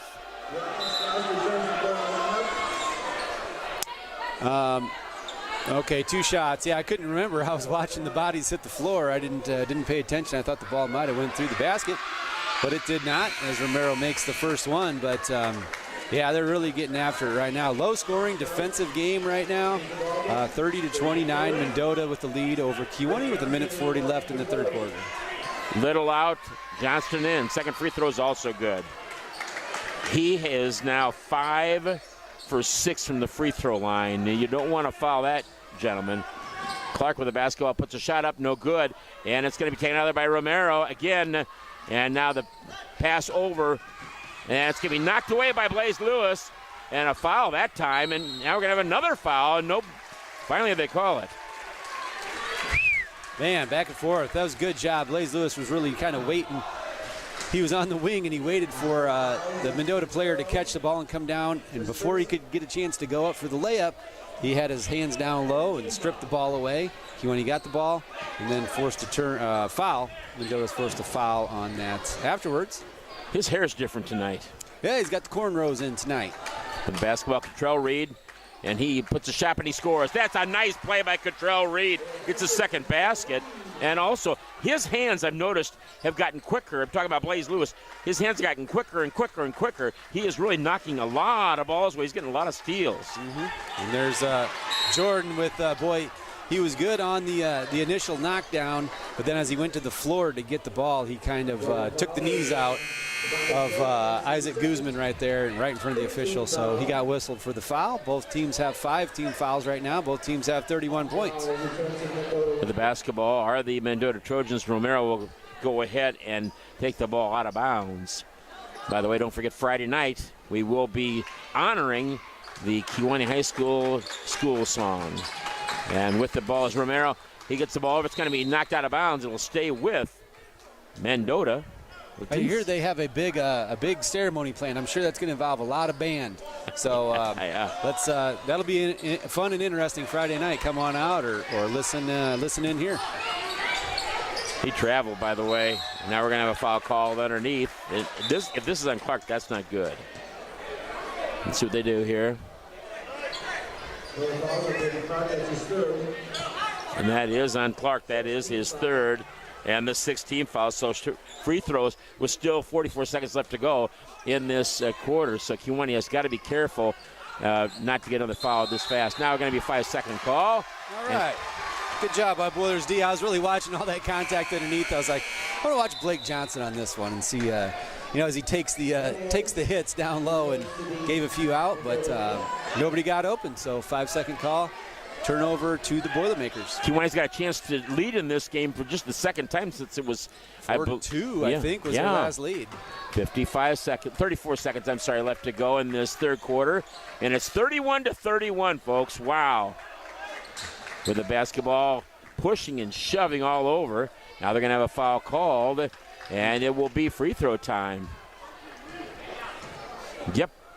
1-1 coming up for Brady Clark of the Boilermakers. I think that's just the 6th one. Yeah, that's number 6. Excuse right there. me. So I'm they're sorry. taking it out underneath. Next one will be 1-1 for both teams as they both have 6 fouls. You were so right. Devontae Jordan with the basketball gets it over to Cottrell Reed. 20 seconds left to go in this third quarter. Now to Blaze Lewis. Lewis, really, those quick hands. Let's see what he can do about getting an opening here. And he gives it to Brady Clark with 10 seconds now left to go in this third quarter. 31-31 the score. Clark with the basketball. He'll put the shot up, and he actually was fouled by Romero. 2 seconds, 1 second, and that's going to be it. And a shot at half court, no good. And at the end of the 3 quarters, it's going to be 31-31. Kewanee outscored him in that quarter by 14, if I'm remembering correctly. 2, 4, 6, 8, 10, 14-10. And we got a tie ball game here to start the fourth quarter. And the Boilermakers really playing some good basketball. Really came back a long ways to get into this game. So you got some stats for us. Yeah, I do. Good. Kewanee shooting, they got a little better right there. 6 for 12 shooting, and they were all 2-point shots. They did not take a 3-pointer in that quarter. So 6 for 12 inside for Kewanee, 3 for 7 for Mendota in that quarter. Rebounding, Mendota out rebounded Kewanee 5-2 in that quarter.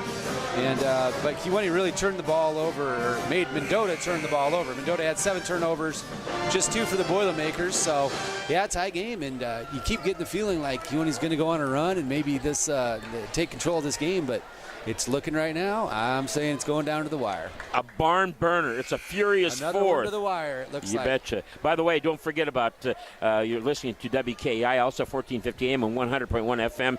And this game is being brought to you by these sponsors: Gustafson Ford, People's National Bank, Kewanee Galva, and Stark County Physical Therapy and Rehab Specialist, as well as Union Federal Savings and Loan Association.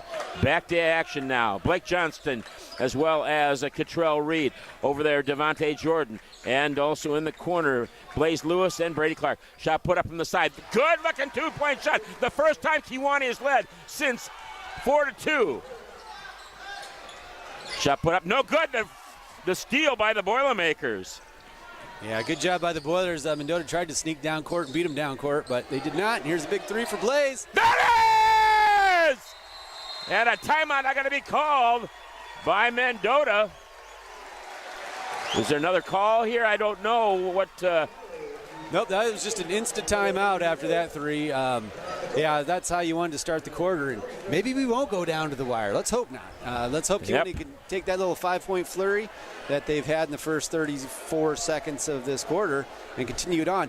It really worked out well. Yeah, they came down. They scored on the other end. Blaze hit a nice, about a 15-footer on the baseline for a 2 that came down here. Blocked the shot basically for Mendota, then hustled back down court. Brady Clark took it to the hole hard right down the baseline and shot it to the other side, to the other corner, to Blaze, who had a lot of room, and he dropped in the first 3-pointer for the Boilermakers tonight. And that was and then instant timeout for the Trojans on that. And let's see if Kewanee can keep that momentum working. Looks like they're going a little full court pressure right here. 36-31, the score. A 5-point lead for Kewanee after the deuce and the 3-pointer by Blaze Lewis. Kewanee's outscored them after being outscored in the first quarter by a score 12-6. They've outscored the Mendota Trojans in the last 2 quarters, and they're going to be a foul and out. It'll be a 1-1 coming up for Mendota. But yeah, in the second quarter it was 11-9, 2 points, and then 14-10 at the end of the third quarter. So Kewanee has come back tremendously. That is the first foul, by the way, on Cottrell Reed, and the team's 7. Free throw up on the 1-1, and it's good for the Mendota Trojans, and that would be Isaiah Nanez. One thing it'll probably come down to here, Russ, both teams are in the bonus now, and Kewanee's really got to do a better job of making their free throws, because Mendota's done a good job tonight of making theirs. So that's it's definitely been a sore spot for the Boilermakers, and hopefully they can change that in the fourth quarter here tonight. 36-33 of the score. Now comes over to Cottrell Reed, left side, over to Brady Clark. Clark being hounded by not 1 or 2 players, but 3. Blaze Lewis puts a runner up in the lane, and no good. We're going to have a foul called on Lewis. They're going to call an offensive foul, a charging foul. Yeah, they are. That's his second. And the team's 8th. It'll be out of bounds to the Mendota Trojans on the player control foul. They've not been able to get a three-pointer off either, by the way. Yeah, they have not they did not take, they took 2 three-pointers actually in the third quarter, but none so far in the fourth. But, yep, 36-33. You got to try to get busy on defense right here and get that momentum back. 6:42 left to go in this basketball game. Kewanee, again, defensively, they've changed their defense up again, haven't they? They're back in the zone, yeah. Jordan is out at the point. There's a three-pointer from the corner, no good. And Kewanee does not get the rebound, unfortunately. And it goes over. They just move the ball around very, very well. Almost stolen, and it's on the floor. Let's see what they do. The freshman over there, that is Tillman. And now it's going to be out of bounds, and it's going to be Kewanee's basketball. There's a hustle right there for the Boilermakers. Yeah, Blaze he had his fingertips on it, and he just stayed after it.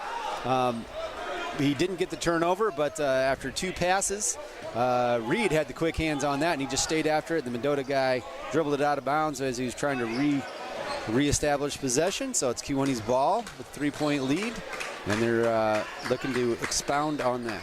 Kewanee really spreading the floor offensively. Now Clark has it to Johnston. Good!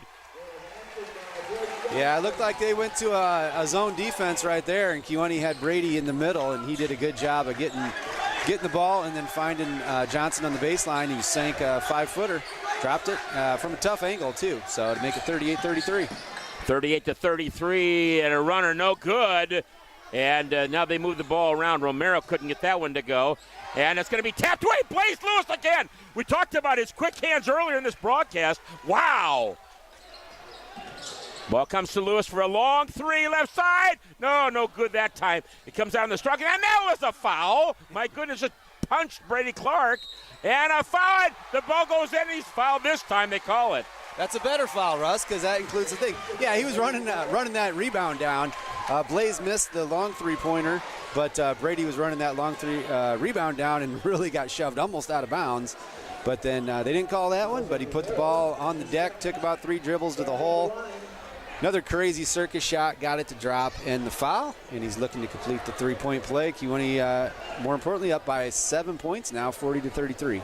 Don't forget, next Monday, here's the free throw. It's no good. Rebound's going to go out of bounds. It'll go over to Mendota. Don't forget, next Monday, of course, we're going to have that special music on the 13th for the Kewanee Pep Band at Peterson Auditorium. Make sure you come and watch that and listen to them because they are marvelous, obviously. Alex Bennett does a great job. And Kewanee falls asleep defensively, and it's going to go out of bounds. And calling a timeout is going to be the Mendota Trojans. And Romero gets another basket.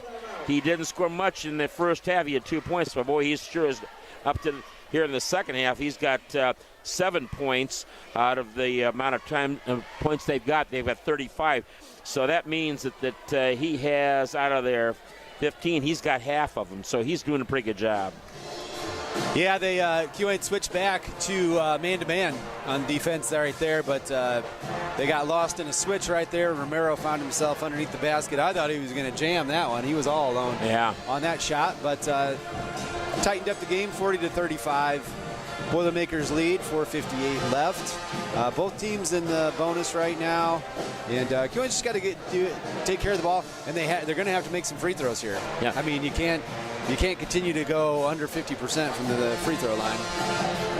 Once again, though, what we've seen is Kewanee has not been, like Coach Dayton Ince said, the Kewanee has not been talking defensively. That was wide open for Romero. Nobody was talking to get somebody over there to put a hand in his face or at least front him and maybe get an offensive foul. I think it's going to be helpful to switch back and forth and confuse the offense a little bit, but you have to make sure everybody's on the same page when you do go to man-to-man so you know who's switching and who's not switching. Ryan Strauss out there against Brady Clark, and he is pushing, shoving, and making things really tough. And it comes now out to Will Rumble, who just came in the game, and he was just manhandled. And we're seeing a lot of hacking out there. And with the basketball control, Reed. Right side now, Will Rumble.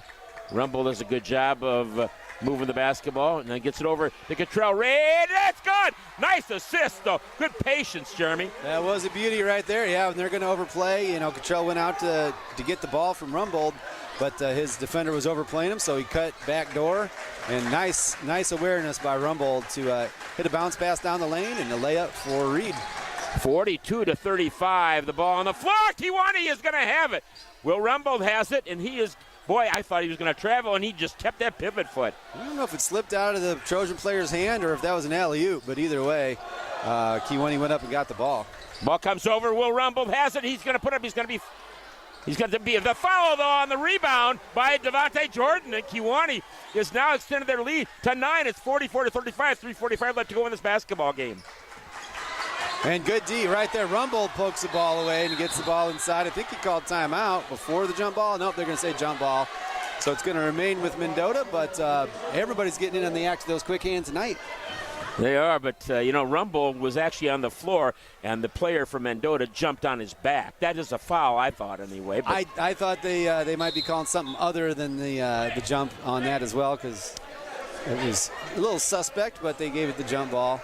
And Rumbold kicks the ball away on the inbounds pass right there, so it'll remain Mendota's basketball out of bounds.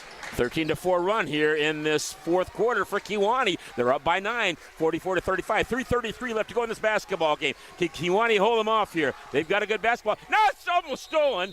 It's going to be on the floor, but it will be out of bounds. Devontae Jordan with a good quick hands too, Jeremy. Jordan about got that steal right there. Yeah, they're playing man-to-man right now. The Boilermakers are, and really using their quick hands to poke the ball away. Switching up nicely, that's for sure. Nunez had it. Now Strauss has it. And they're taking a lot of time. They want to get a good shot. Romero got away with an offensive foul, by the way. Poked away by Cottrell Reed. And a foul going to be called. And finally they're going to call one on Strauss. His third and the team's 8th. So free throws coming up, Jeremy. Yeah, it should be Cottrell Reed shooting free throws right now. He really got after it, and he poked it away as he went to get the ball. He was held and kind of tripped by the Trojan player. He went tumbling into the first row on that one, but got to love the effort right now by the Boilermakers. They're really getting after it on defense, and it's translating to hopefully be a 10, 11-point lead here. First free throw is good. The second one coming up here for Cottrell Reed and Jeremy.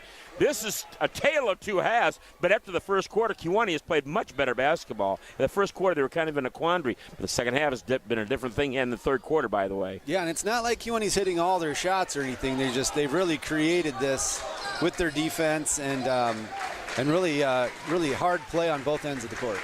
You mentioned the 10-point lead. That's exactly where they're at. 10 points. Romero puts a run up in the lane. No good. Rebound going to be saved there and getting it back. Oh, nice hands by Will Rumbold of the Boilermakers. Otherwise, that is Kewanee just threw the ball away, unfortunately. 45-35. It's a 10-point lead. Again, Mendota would sorely love to get a victory here because they've lost 6 in a row. That's huge, Jeremy. Right, but right now it's looking like the Boilermakers want it more. They're back to the 1-3-1 zone with Blaze Lewis out at the point. And where the basketball is Isaac Guzman. Yes, it's Reed nearly tapped. Well, he did tap the ball up in the air, but it came back to Guzman on that, who drove on it, and then they called a foul on Reed. So it's going to be a 1-and-1 for Isaac Guzman of the Trojans. And as Jeremy mentioned, it's going to be a 1-and-1. That's the 19th foul for Kewanee. The first free throw is no good, and Kewanee cannot get a hold of it.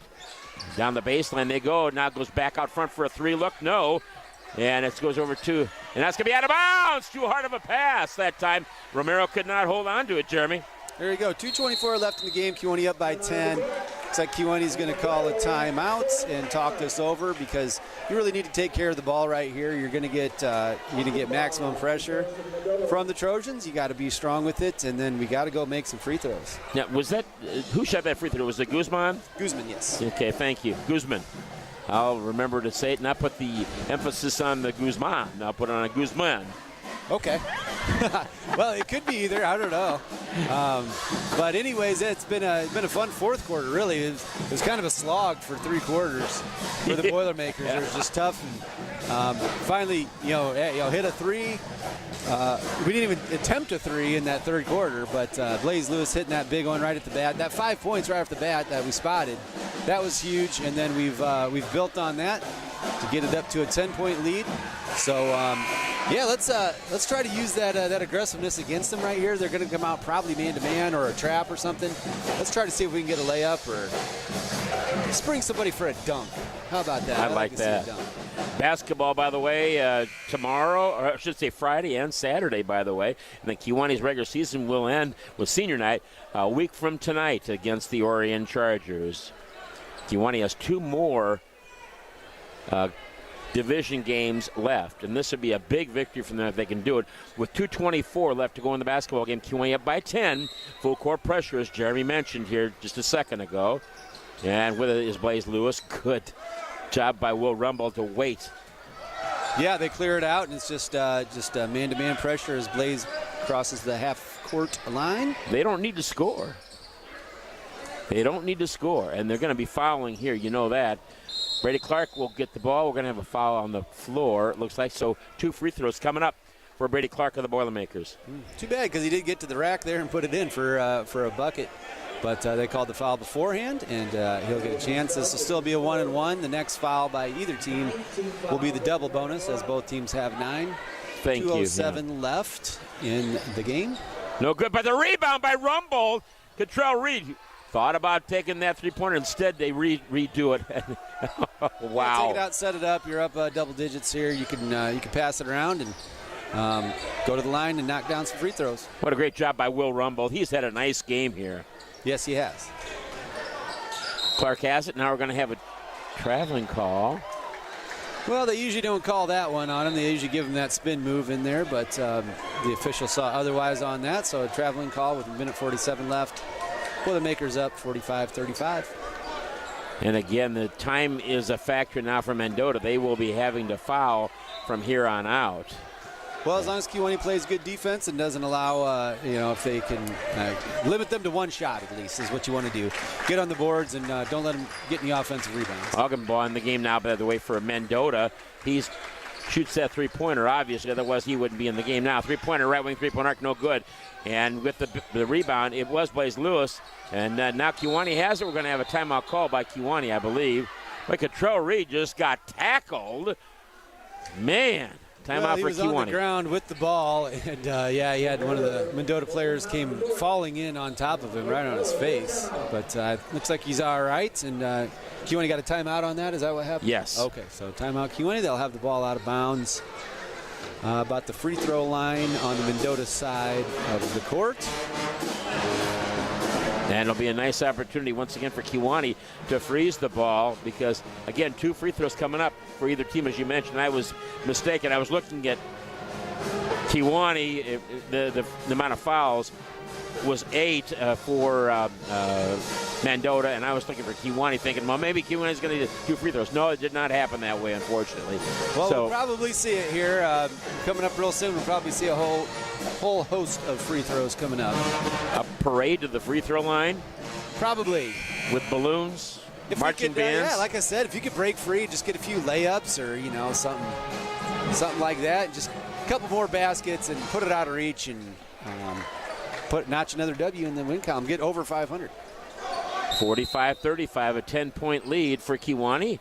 And again, they've got the basketball. Will Rumble has it, gets it over to Cottrell Reed, who was just pushed there in the back by Owen Ogdenbaugh, and he's now going to cross the 10-second line.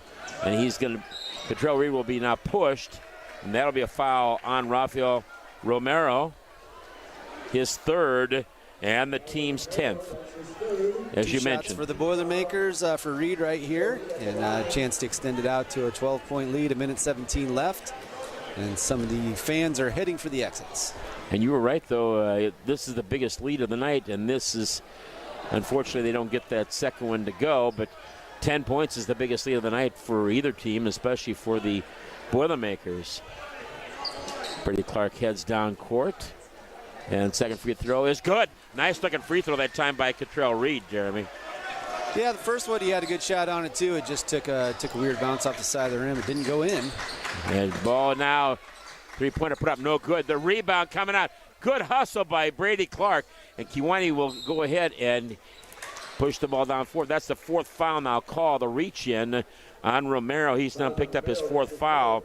And so at the free throw line for Kewanee will be Blaze Lewis, I believe. Is that right? Yeah. I do believe. Yep.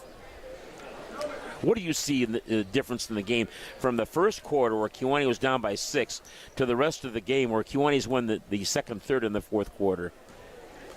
Well, Mendota not missing a shot. Their first 5 shots all went in, including 2 3-pointers. So, they're just they're not dropping down for the Trojans like they were. They really couldn't. You're not going to make 100% of your shots ever. So that kind of evened out, and Kewanee weathered the storm and fought their way back in. Now they're taking control and salting away the W right now. Biggest lead of the night after the 2 free throws were made by Blaze Lewis, 48-35. And Mendota trying to get some basketball. They have not been able to shoot the basketball hardly at all in this quarter. And ball tapped away by Cottrell Reed to Devontae Jordan. And the Boilermakers, with 53 seconds left to go, are up by 13 points. Yeah, that'll pretty much do it right there. Kewanee just run these last 45 seconds off and go to 13-12 on the year. That's right, Russ. Right, they were 12-12 coming in. So, yep, you get above the 500 line. That always feels good. And 5-6 in the division too. Right, a couple more league games coming up. A couple more games before the regional start. And feeling good about it. Get on a little run right here and see what can happen. With the basketball with 21 seconds left. And classy act by the Mendota Trojans to not foul here. No reason to do it. And Cottrell Reed holding the basketball, and Kewanee not looking to score. They don't need to. They're up by 13. Under 10 seconds left to go in this basketball game, and the Boilermakers are going to win it. And Cottrell Reed with the basketball, and he will go ahead and dribble it out. And that's the end of the basketball game. Kewanee wins it by a score of 48-35. And Jeremy and I will be bringing you some information here. Let me go ahead and just mention this one more time to you. Don't forget about, we sure appreciate everybody listening and watching on Kewanee High School Sports and Special Events. And also WKEI 1450 AM and 100.1 FM. And by the way, the Chicago Bulls will be in action after this game. You'll be able to listen to that game. And don't forget about the game against the Brooklyn Nets Thursday night.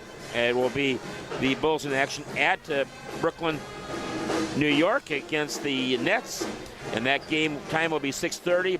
It'll be a 6:15 pregame for that particular game. And this broadcast, again, we're so happy you were able to go ahead and listen to it. We're not done yet. We're a long ways from being done. But, again, it was Gustafson Ford, People's National Bank, Kewanee Galva, and Stark County Physical Therapy and Rehab Specialists, and also Union Federal Savings and Loan Association. So Kewanee outscored in that first quarter by a score of 12-6, have come roaring back in this game. Only gave up 4 points in the fourth quarter. 4 points in the fourth quarter, whereas Kewanee scored 17. It's a 17-4 run in the fourth quarter. In the first quarter, it was 12-6. The Mendota had the lead. In the second quarter, Kewanee outscored Mendota by 2, 11-9. In the third quarter, Kewanee outscored Mendota 14-10. And in the fourth quarter, the decisive quarter, Kewanee outscores Mendota 17-4. And Jeremy, you've got some very happy totals and awesome scoring when you're done. Yeah, going over the stats, the difference in the game right here, Kewanee took over twice as many shots than Mendota did. 19 for 43 Kewanee was inside the three-point line, which not a great percentage, but when you get that many shots up, that's a good thing. So 19 out of 43, just 9 of 21 inside the two-point arc for Mendota. From beyond, just one three-pointer for the Boilermakers, but that was one big one by Blaze right at the beginning of the fourth quarter. Kewanee scored 5 points in the first 15, 20 seconds of that fourth quarter. That set the tone for that fourth quarter. 17 points coming, so 12 more coming after those first quick 5. So 1 out of 9 from beyond the arc for Kewanee, 3 out of 16 for Mendota.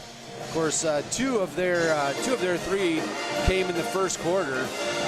That first quarter run where they didn't miss their first 5 shots, including 2 of those 3-pointers. So they went cold after that first quarter. Mendota did. Both teams come up with 24 rebounds, so it's a wash in the rebounding battle. But the turnovers, there's a huge difference right there. Kewanee had only 8 turnovers in that game, and they caused 24 Mendota turnovers. So those 24 turnovers led to all the extra shots on the other end, and that led to a wearing down of the Trojans.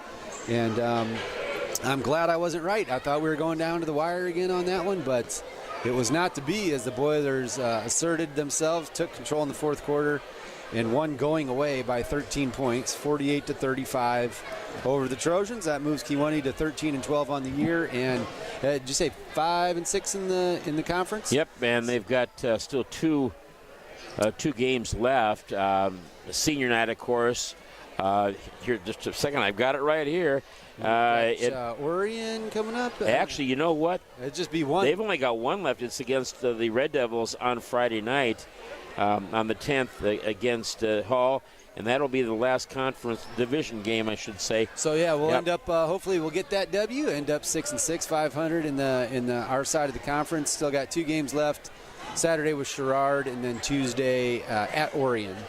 So and then off to the regional time. See what can happen right there. But good job by the Boilermakers tonight, and Mendota was no slouch right there. They came out and gave it everything they had, and really caused Kewanee problems in that first half, really the first 3 quarters. Although in the third quarter, Kewanee's defense came out and really got after it.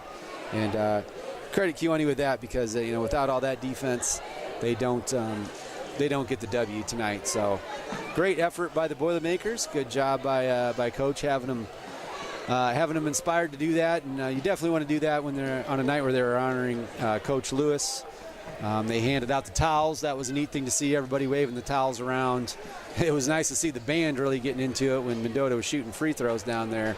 They all had the towels waving, so that was cool to see, and it's a good way to honor Shaune Lewis's life and his coaching career here, and he'll sorely be missed. And something else you said, not to cut you off, but something you said earlier was, if we're going to come down to a free throw shooting contest, we better make our free throws. Well, you know what?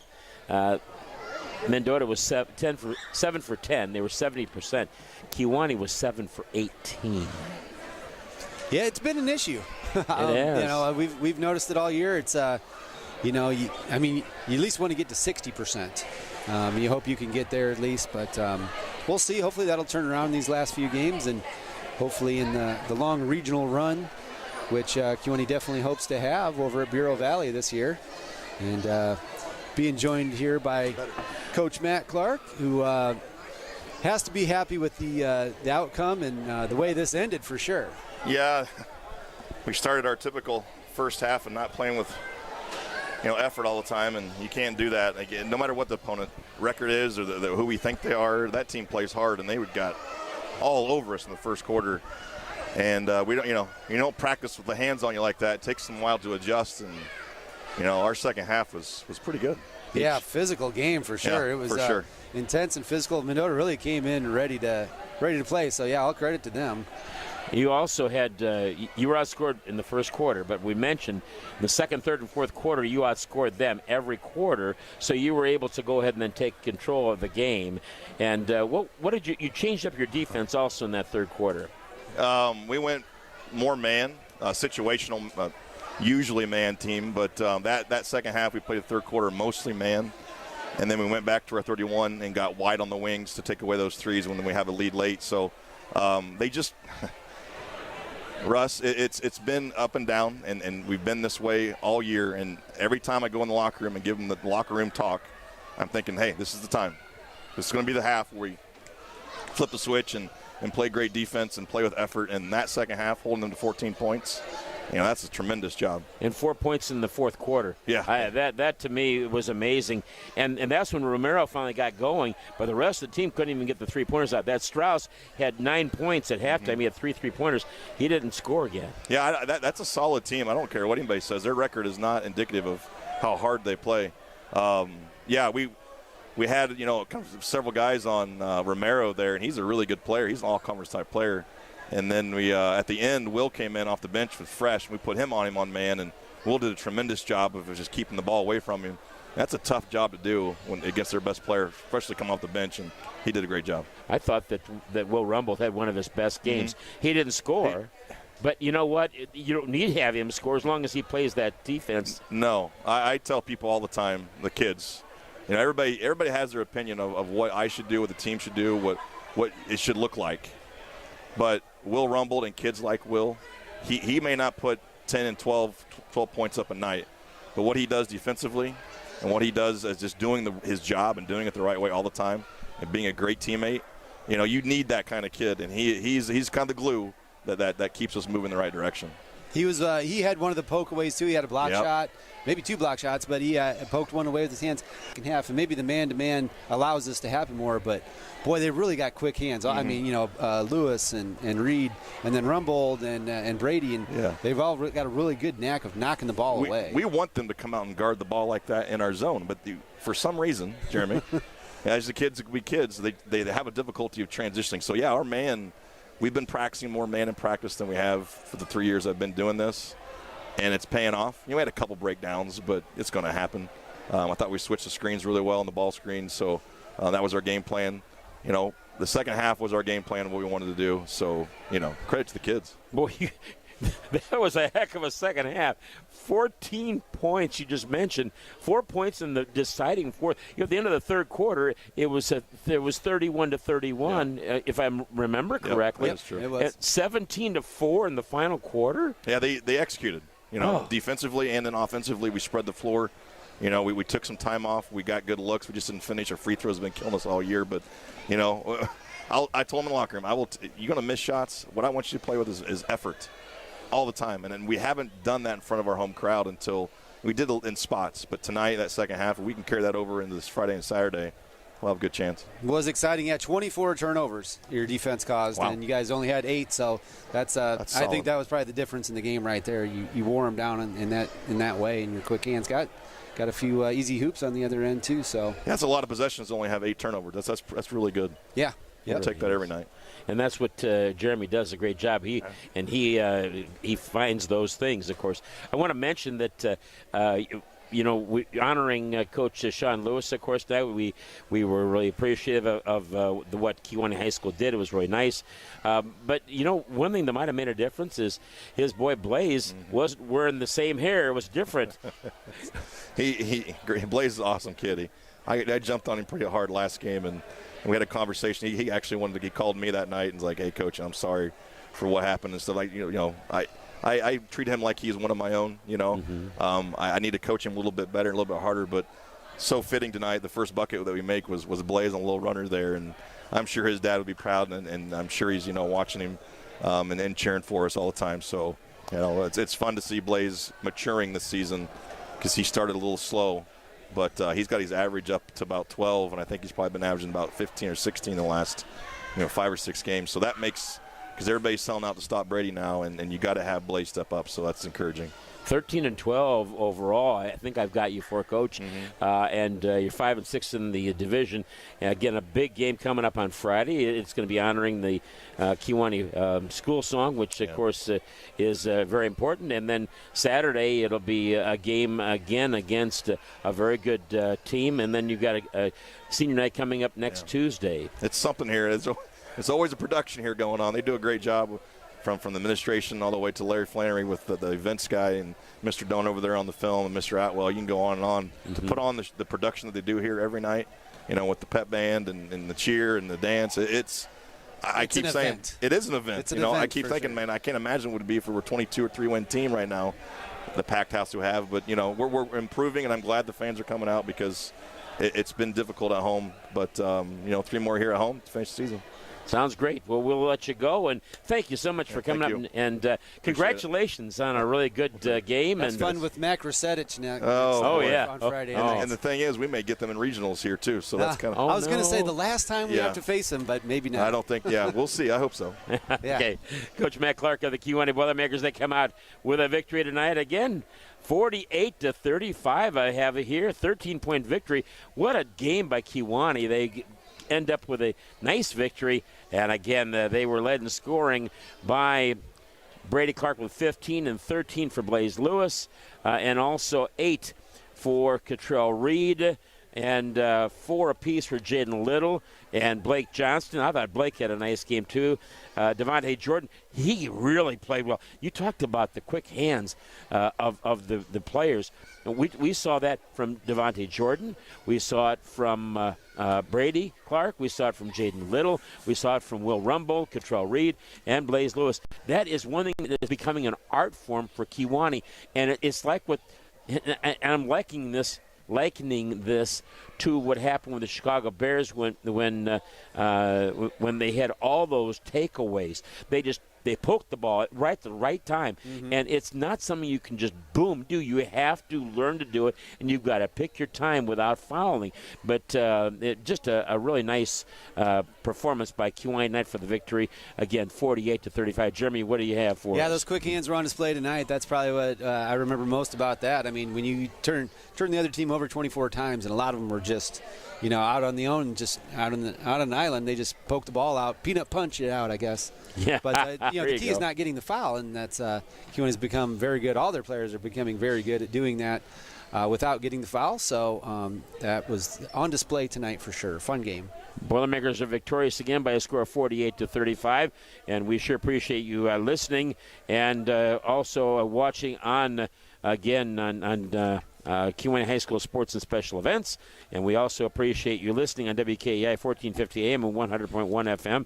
And again, one more time, we'll give you the sponsors here for the Kewanee High School broadcast. And, of course, one of those sponsors is, of course, WKEI, and they're being sponsored by Kewanee, Galva, and Stark County Physical Therapy and Rehab Specialists, Gustafson Ford, People's National Bank, as well as Union Federal Savings Loan Association. After this broadcast, we'll be cutting away to the Memphis Grizzlies and the Chicago Bulls, and you'll be able to listen on WKEI as well as, and again, Thursday night will be the Chicago Bulls in action against a very good team, and of course that is the Brooklyn Nets at 6:30. 7 o'clock, of course, tonight was 7 o'clock. It'll be 6:30 on Thursday with a 6:15 pregame. And Jeremy, any last thoughts before we let you go? Nope, looking forward to the home stretch here. 3 more games to go, and then regional time, and who knows what can happen there. That's for sure. We're looking forward to that. And I want to thank everybody again for listening. And for Jeremy Peart by my side, Jacob Doan, of course, is our videographer. My name is Russ Hughes saying good night and God bless.